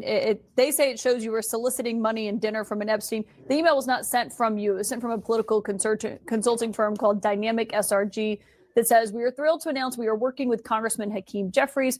Shoot us an email or give us a call. If you. So instead of hitting him, now she gives him an opportunity to defend these claims against him by setting him up with an obvious thing like, oh, I know nothing about this. I didn't know anything about those whole conversations. Because it was made by his PR people. So this is an opportunity she's giving him. Like, she's like, okay, I hit you on the same question 3 times. Let me be nice to you now and give you a question that you'll be able to like help assuage all these talks about you. You would like to get involved. What's your response? Do you recall that email being sent to Jeffrey? Even asking the question, do you recall that email being sent is what in the trade we would call a leading question. If she was a lawyer asking that question on direct of her own witness, it would say, the defense counsel would say, objection leading, because you're feeding him a potential answer of, I don't recall. See what I'm saying? Yeah, I get what you mean. Epstein from that team? Yeah, of course, I have no recollection of the email. I've never had a conversation with him, never met him, know nothing about him. Were you texting him during your last congressional? Yeah, we're here. Hey, when's the last time you texted? Would you take text messages from a registered sex offender? That's another good question you could have asked here, Caitlin. Would you do that? That is a very good question. Yeah. Other than the extreme things that he's been convicted of doing, and that's why I'm just strongly supportive of the effort, backing the survivors to make sure that everything can come out, whatever is in those Department of Justice files. So you never got a donation from Jeffrey Epstein or anything like that? This is her way, like I said, of giving cover to this guy. That's what she's doing here. Hand waving it away, of course. Yeah. I mean, he never got to the answer that she asked. And to be fair, sure. If you're a candidate for, federal office, yes, I can understand that you might have, especially if you have support, have a bunch of people who are supporting you, a few rich guys who want to pay for your PR team to help raise money for your campaign and stuff like that, and going around collecting. I assume that they probably have a list of different people who they solicit money from, who they think have money and might have interests, some interests that are aligned with you. And they figure these are good people for us to send out mass emails to. And it's very likely that Jeffrey Epstein got one of these mass emails from his PR team, and it was probably sent to 10,000 people. Mm-hmm. See what I'm saying? It's not all the same. To be fair because I don't want to mislead my audience here. I think it's healthy for me to give you a fair analysis, and I try to present that. So yeah, I to be reasonable, I assume every politician hires teams like this for them in order to help raise funds, and that they likely know very little about what names are on the list of who they're going to send out their mass mailing to. And so I don't really think it's fair to hit hard on Hakeem for that. I brought it up yesterday just because it's funny, but but the reality is, as far as morally culpable that they reached out to Jeffrey Epstein, it's like, I'm not going to hold. I wouldn't hold his feet to the fire for that.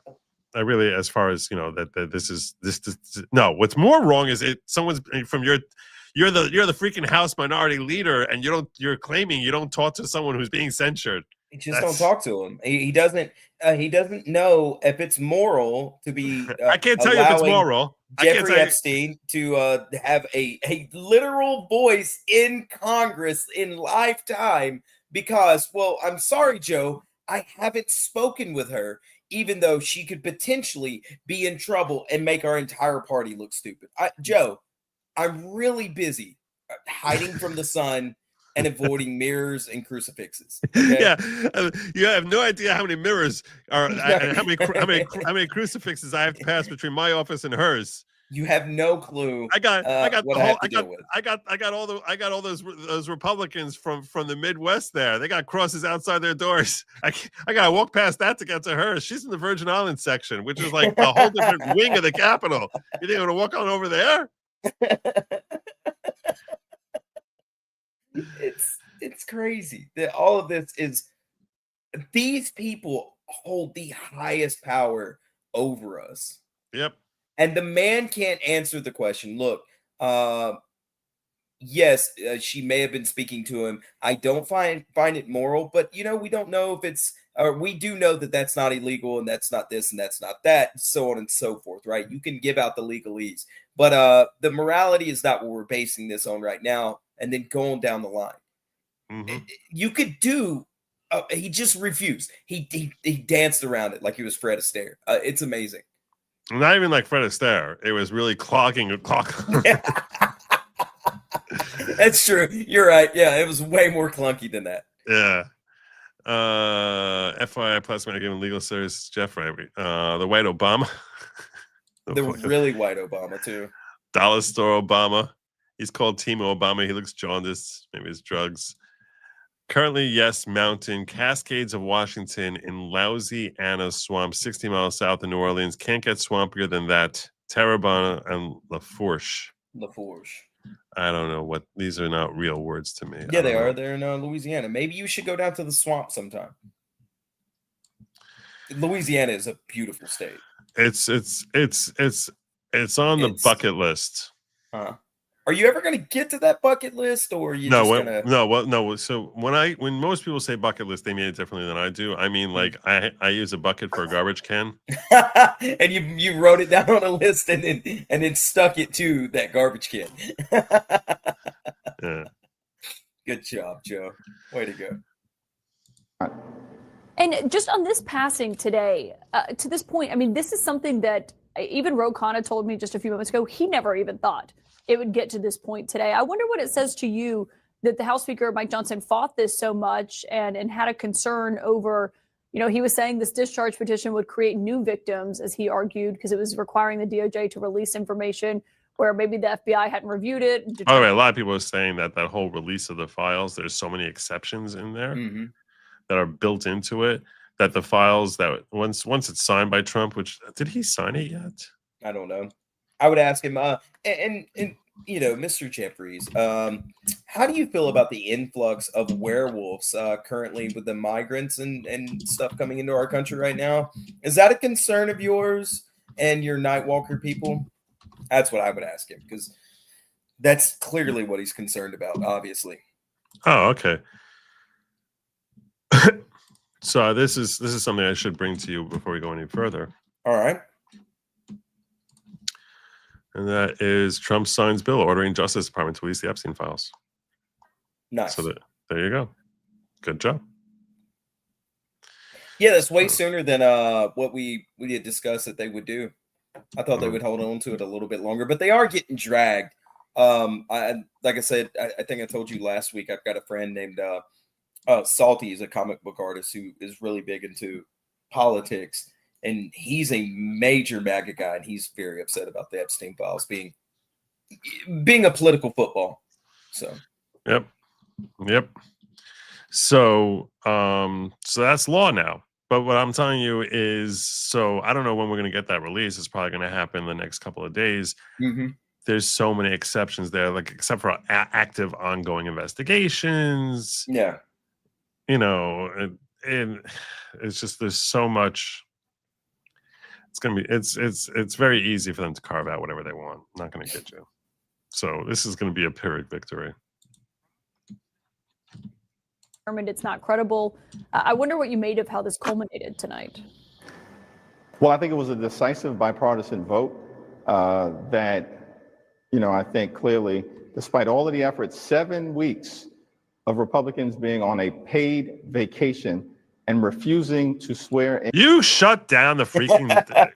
you were the one responsible for the government. Well, actually, not him so much as Schumer. It was really Schumer. His party. Yeah, he's culpable.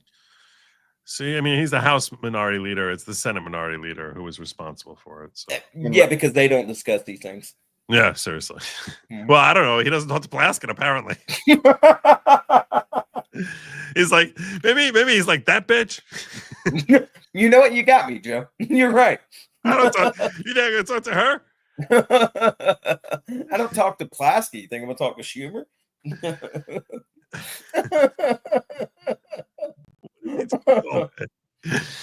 Leader Grijalva. Why was that done? Because they didn't want her to become the 218th signature on. This is the stupidest thing in the world. They got a lot more than 218 signatures. That had nothing to do with anything. This is the stupidest thing in the world. The discharge petition that ultimately resulted in the vote today. And so I don't think the speaker has any credibility as it relates to this issue, but I'm thankful for the outcome today, thankful for the decisive vote in the Senate, and now it's on its way to President Trump's desk. And the Plaskett censure did not pass. There was a resolution rebuking Congressman Chuy Garcia. He had timed the announcement of his retirement shortly after the state's filing deadline, and that was after his chief of staff had declared her own candidacy for that position, basically leaving her as the only Democrat able to run for that seat. There are 23 Democrats who joined Republicans on the disapproval resolution. You urged members to oppose it. How come? I think that it's an issue to be worked out by the people back in the great state of Illinois. Chuy Garcia has been a consistent progressive champion for the disenfranchised, the voice He's of the leaving. voiceless. He's done a lot of good. And I think that it was a resolution that I did not support. that there are a lot of issues, I think, of importance to the American people, including the failed Trump economy, the Trump tariffs that are crushing people, the Republican healthcare crisis, the refusal by my Republican colleagues to extend the Affordable Care Act tax credits, the fact that that is going to result in tens of millions of people experiencing dramatically increased premiums, copays, and deductibles. People are going to be unable to go. It's like all he does is just ignore the question and just go on some freaking tangent. This is the story she's talking about there. This is Chuy Garcia. So, Representative Chuy Garcia has denied purposely clearing a path for his chief of staff to take his seat without facing a primary. But a document filled with Illinois election officials shows he was the first to sign her nominating petitions days before he announced his retirement.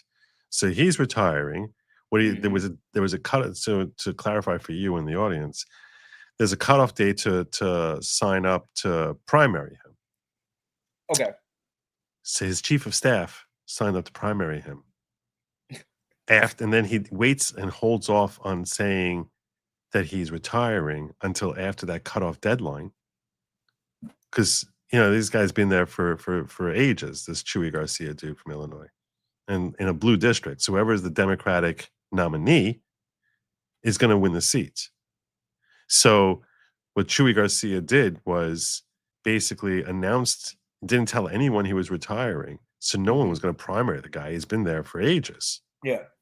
So now no one primaries him. All of a sudden, his own chief of staff, the head of persons who's running everything for him, decides to primary him. And now there's no one running against his chief of staff. He's out, and there's no one who's eligible to sign up and run against his and run to be the Democrat. Exactly. Yeah. Garcia said Tuesday, so he knew what his chief of staff was doing. He must have told his chief of staff to primary him, right? Yeah. And this jackass basically was like, "Oh, okay, I'm gonna basically gift wrap my seat for my chief of staff." Garcia said Tuesday in a note to Democratic colleagues obtained by Politico that he did not circulate petitions for any congressional campaign except my own, but that obscures his apparent knowledge of the effort by his top aide, Patty Garcia, to get on the ballot. A petition signature page submitted by Patty Garcia to the Illinois Board of Elections shows the representative and his closest allies, whom Chuy Garcia had already helped get elected over the years, sign their names. They include Cook County Commissioner Alma Anaya, whatever, et cetera, et cetera. I don't care about these different names. The form is dated November 1, 2 days before the filing deadline and 3 days before Chuy Garcia formally announced his retirement. Such slime these people are. Such slime. So, of course, when everyone's passing a resolution saying, what the hell, this guy's a jerk, he's just going to stand here on his stupid podium telling you what a wonderful, amazing representative Chuy Garcia has been through his career.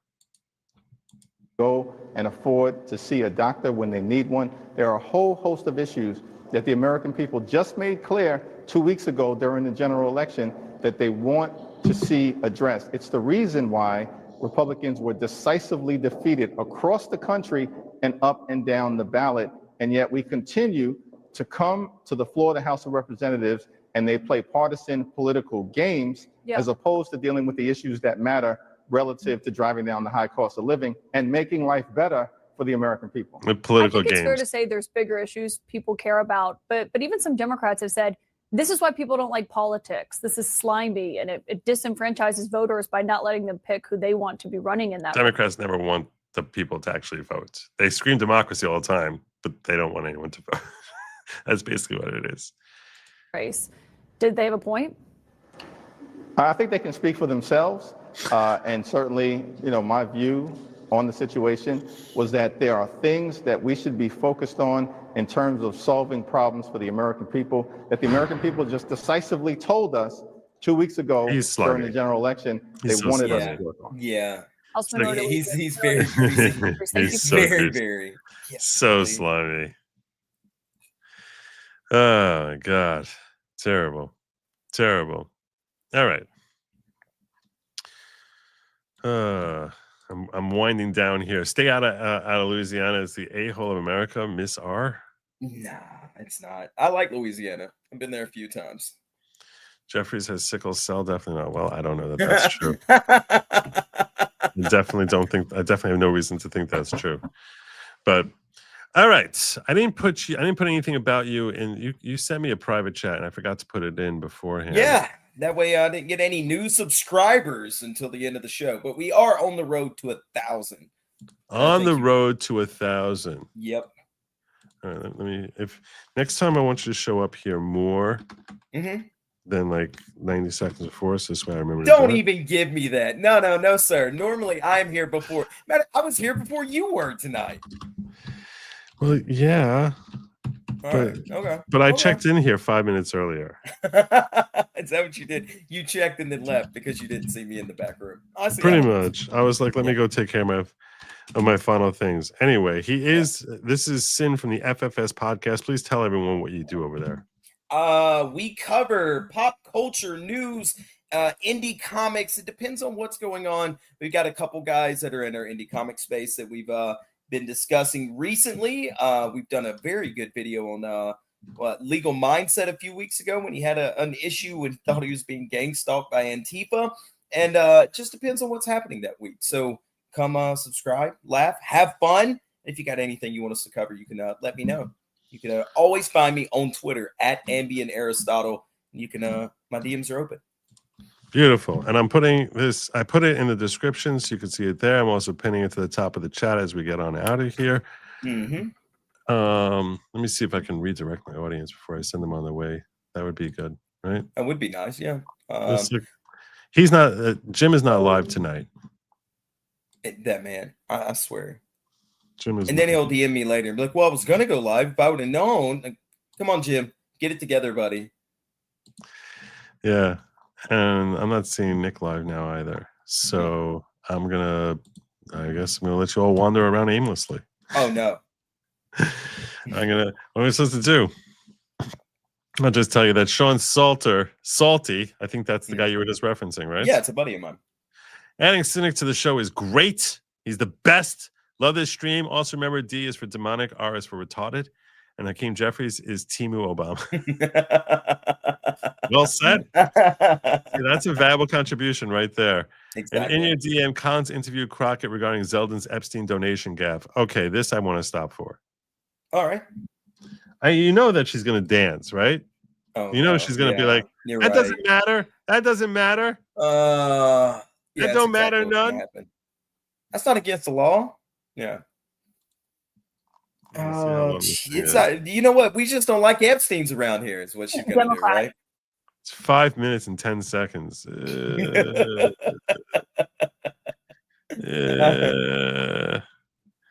All right. We'll go the extra 5 minutes here. I'll do it. Yeah. Couldn't you redirect to MG Law? He's ready before he's a lawyer too out of Oklahoma. I could do that. Yeah, I like that idea. I like that idea a lot. Let me do that now. That's a great suggestion. Let me find him. MG Law. Ones. He's good at it. Oh, I'm totally gonna be hitting him. Don't tell him though. Please don't tell him. No one tell him. No, seriously. I don't want anyone of you guys to tell him. Okay? Like I want to be like, what the hell's going on? That'd be so cool. That'd be so cool. All right, let me set this up here. I like surprise gifting people with stuff like that. It's like all of a sudden they're just like, huh? It's cool. Why is this not? Copy. Paste. All right. Done and done. Good job, T-Rex. In your DM Collins interview, I got this, I got this, and Sin, don't like your show, but you are okay here, won't unsub. Appreciate that. That's what you call keeping it real. Yeah, no, I do appreciate it. I mean, we have a lot of fun over there. Some people like it, some people don't. So the sub helps anyway. It does. who's been on defense over Jeffrey Epstein is Stacey Plaskett. She represents the Virgin Islands. She was texting with Jeffrey Epstein the day of Michael Cohen's hearing. Her questions pretty closely followed the text messages between the two of them to ask about Rona Graff, Trump's longtime assistant. You were defending her today or in recent days, yesterday, and you talked about Republicans taking money from a Jeffrey Epstein. Here's what you said.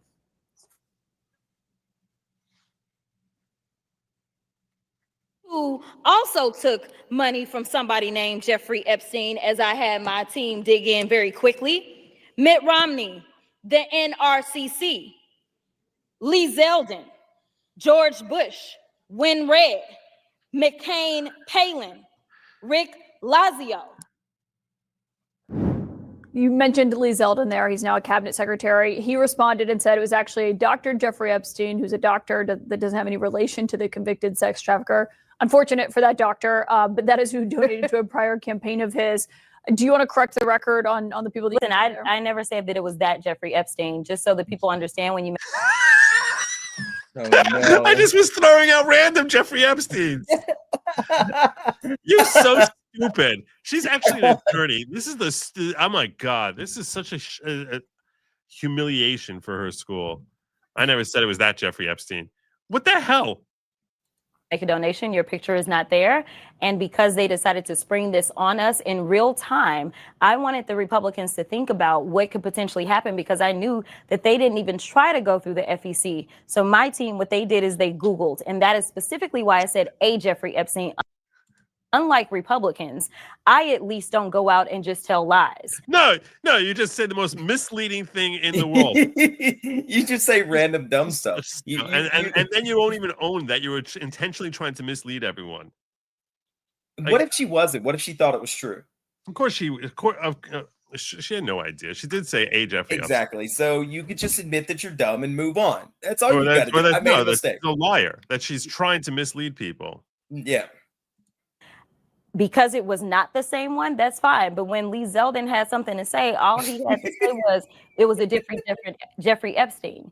He admitted that he did receive donations from a Jeffrey Epstein, so at least I wasn't trying to miss. No, what are you doing? Oh. Oh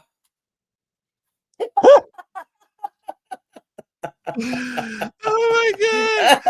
Oh my God! Oh my God! It's not my fault. Google let me down. It's not my fault. Now, have I dug in to find out who this doctor is? I have not. So I will trust and take what he says is that it wasn't that Jeffrey Epstein. Oh, you'll trust that Dr. Jeffrey Epstein, who gave him money in 2020, a year after the sick pedo was dead, it wasn't the dead sick pedo who donated to him? Doofus. Oh, you'll take his word. That's so kind of you. Even now, she's not even able to admit that it's definitely not that one. She's not even willing to correct the record. That's what a freaking shallow narcissist this loser is. But I was not attempting to mislead anybody. I literally had maybe 20 minutes before I had to do that debate. Yeah, but people might see that and say, well, you're trying to make it sound like he took money from I did not know. A registered sex offender. No, but I literally did not know. You're an idiot. You could have known if you just looked at the date, doofus. Search FEC files, and that's what I had my team to do. I texted them and I said, listen, we're going up. They are saying that she took donations. Right, but someone might say, well, your team should have done the homework to make sure it wasn't the convicted sex trafficker. Within 20 minutes, you could not find that out, not from just doing a quick search on FEC. Then you don't say it. So, number one, I made sure that I was clear that it was a Jeffrey Epstein, but I never said it was specifically that, because I knew that we would need more time to really dig in. Well, Stacey Plaskett was texting the Jeffrey Epstein that we're talking about. She had the You right voted one. against the censure for her to remove her from her committees. You know, we pressed the minority leader, Hakeem Jeffries, on this last night. Maybe you don't think she should be removed from her committees, but why do so many Democrats seem unwilling to say it's inappropriate to be texting with a registered sex offender about what you're going to ask a witness at a congressional hearing? So I'm not going to necessarily say that that's the case. Now, this is somebody who was a former prosecutor. Now, I haven't sat down and talked about all the specifics of why Stacey was doing what she was doing. I know that when she got up and she spoke, she talked about the fact that this is one of her constituents. At the end of the day, what I know of prosecutors is that they are typically talking to co-defendants. They are typically talking to the people that have the best information. And what you had was you had the former attorney for the president that was sitting there. And honestly, we knew, or she knew, or at least Jeffrey Epstein presented that he was very cozy with the president. He had more information, registered sex offender or not. The bigger question is, why is it that the president was so cozy with a registered sex offender even after he ultimately ended up with some of his convictions? Hold on. We've been on. Who said that he's so cozy? How did we? I cannot even follow that line of logic of how she got there. She's like, well, how does he have all this information on him? Unless like he's so cozy. There's like a billion ways he could have had that information. He could have like Googled like you and your stupid staff did. I don't know. The way the logical path to get to where she said, well, how is he so cozy with the president? How is he so cozy that he knows that there's an assistant named Rona there? I don't know. Like it's his chief executive assistant. So like, yeah, you know, this is a guy search the internet and very easily. This is a guy who basically spent his entire life like living off of. I mean, people were saying he's blackmailing folks. Yeah, off of information. So yeah, I would think he probably knows a lot about like the president's history, doofus. Now, that's not to say that he wasn't friends with him. He admitted that he had been friends with him, but who says, I don't even know, maybe Rona's been there for 20 years. So like, you know, when he was friends with him, Rona was still there. And he looked up and he said, oh, Rona's still there. It's that simple. On the plane with him. We know about the birthday. This is a woman who recklessly will throw out insinuations without knowing a damn thing, just for the purpose of throwing out the insinuation. She admitted it just 30 seconds ago in the fact that she's like, I don't know that it's the right Jeffrey Epstein, but I'm going to throw it out there. And even when it's crystal clear that it's definitely the wrong one, I'm still not going to admit it and say, well, maybe. We don't know. We have to do some further research. Find out whether Jeffrey Epstein was donating to Lee Zeldin from the Great Beyond. Idiots. The bigger question is, why is the president of the United States not the one that is in the hot seat for his relationship, instead of us saying, oh, you know what, we're going to take her off of her committee because he decided to text her. Stacey didn't initiate that chain. Jeffrey initiated that chain. Oh, shit. What? Oh, no. How is she in his phone? How are they in each other's phones? They're going out for dinner all the time. She's taking $35,000. You are so sick and twisted. If it was me, let's say previously I had contact with this guy. Are you in do you have cell phone communication with any congressman or woman? I would be if I was her. The moment he was convicted, I would have said blocked, number blocked. Yeah. Gone. Yeah. He would have not been able to contact me in the middle of Congress. What are you talking about? Unbelievable. Wild. How is she took the information? Just like if somebody she was responding and saying, you know, what are you talking about? Quick, I'm up next. And then her questions were about Rona. But do you think that was inappropriate? I mean, would you text with someone who is a registered sex offender? I mean, listen, about what you should ask? I honestly know that he had. That's the question she should have asked Hakeem Jeffries. At least she finally figured out that question now. It took you a little while, but you got there. Yeah, Good job, Good job, Toots. That's her new nickname, Toots. Caitlin Collins. Good job, Toots. Never been convicted of any federal crimes at that time. But he had been in jail already. What are you talking about? He had pleaded 10 years earlier. A plea deal is still a conviction, right? Yeah. He's a registered offender. It's like, it's like now they're splitting hairs. Oh, I guess he's not so bad. He wasn't so bad in 2018. He was a registered offender. So by that logic, since a man is innocent until proven guilty, he's never done anything wrong.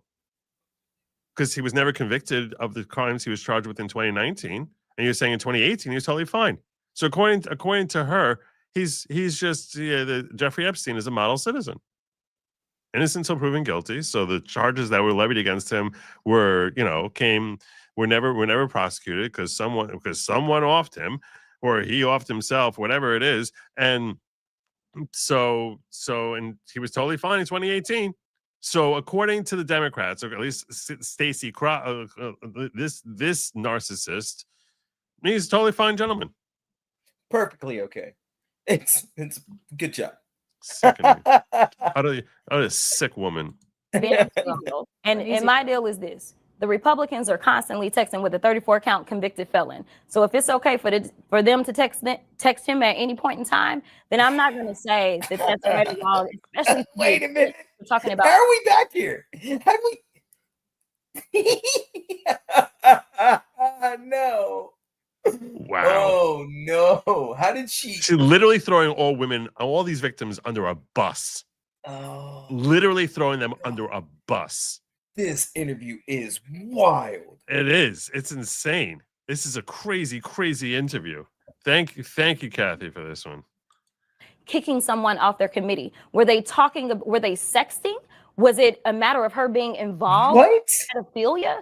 No, it was nothing like that. She was trying. That doesn't matter. Jeffrey Epstein said, you know what? I have these pictures, these salacious pictures, because I know that the president got down and did these things. Do you think that it would be inappropriate for her to ask about those things if he said he had personal knowledge? I think the context matters, but obviously it seemed like he was helping her. But I do want to ask you.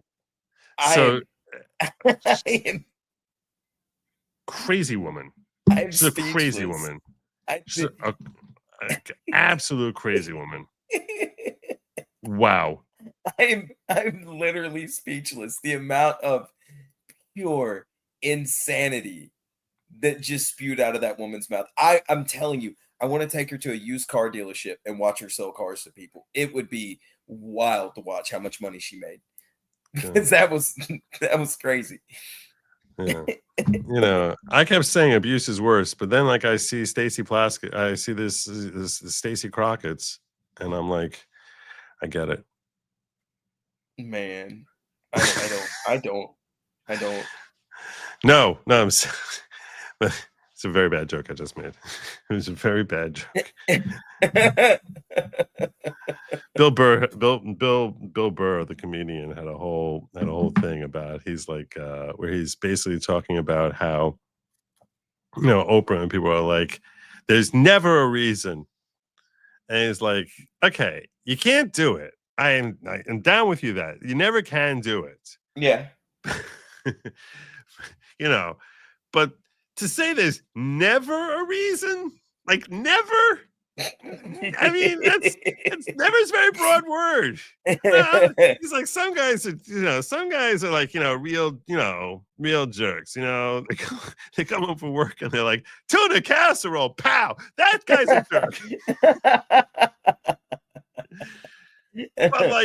But it's like, you know, a guy's slaving, working 3 jobs. You know, so he can manage to actually like pay his rent there. His wife is sitting there like a prima donna at home and just like doing her nails all day long, and he's getting hassled at work and working out in the freezing cold and and sawing away. And he comes home and finds his wife is basically shacking up with his best friend.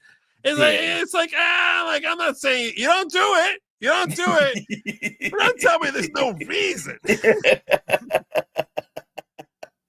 tell me there's no reason. That's what I meant. Like, you know, when I look at Crockett, I'm just like, sometimes there's a reason. Sometimes there's a reason. I'm impressed. I really am. Like, you know, like a lot of times we watch these politicians and I go, you know what? My brain's a little melty after listening to the spin. That was impressive. I think that's the best. She went back to the Jeffrey Epstein thing after she already said that Jeffrey Epstein thing was wrong. And then she went back to it like it was fact. And then this 34-count felonies, and he's not really a registered sex offender at all. Yeah. He's not really and you know, he didn't do anything. He wasn't convicted yet at that point. And like, what? Jesus, man. What? Oh no, what are we doing? Oh my God. gosh. Where are we? That was just like drowning and just like let me try this little jetsam, this little flotsam. This is like it's like she's like basically in the middle of the Atlantic, and the Titanic is like, you know, the lights have already flickered out. And she's like oh my God, here's like here's a wooden clock. Maybe I can float on that. No, that's not enough. She was that's not enough. Anything. Right. Let me see if I can like hang out on this mattress. No, that's logged with water. What am I gonna do? Like she's like reaching. Oh my God. She never found the door. She never found the door. She never found the door at all. The door wasn't there. The door was not there. Thank you. Whoever sent that. That was beautiful. That was a good way to end the show. That was Kathy Jeanette right here. Good job, God bless you. Love watching the meltdown. They live in the doppelganger universe. Up is down. Yes. Yeah. Miss is Mississippi River. Guts of U.S. L.A. is a-hole. Oh, I get what he's saying. Yeah. Gotcha. Okay. Yeah. That's the guts of the United States. So that's the all right. Logical. Right. It's the Mississippi River. Got it. Okay. Yeah. Got it. That actually does make sense.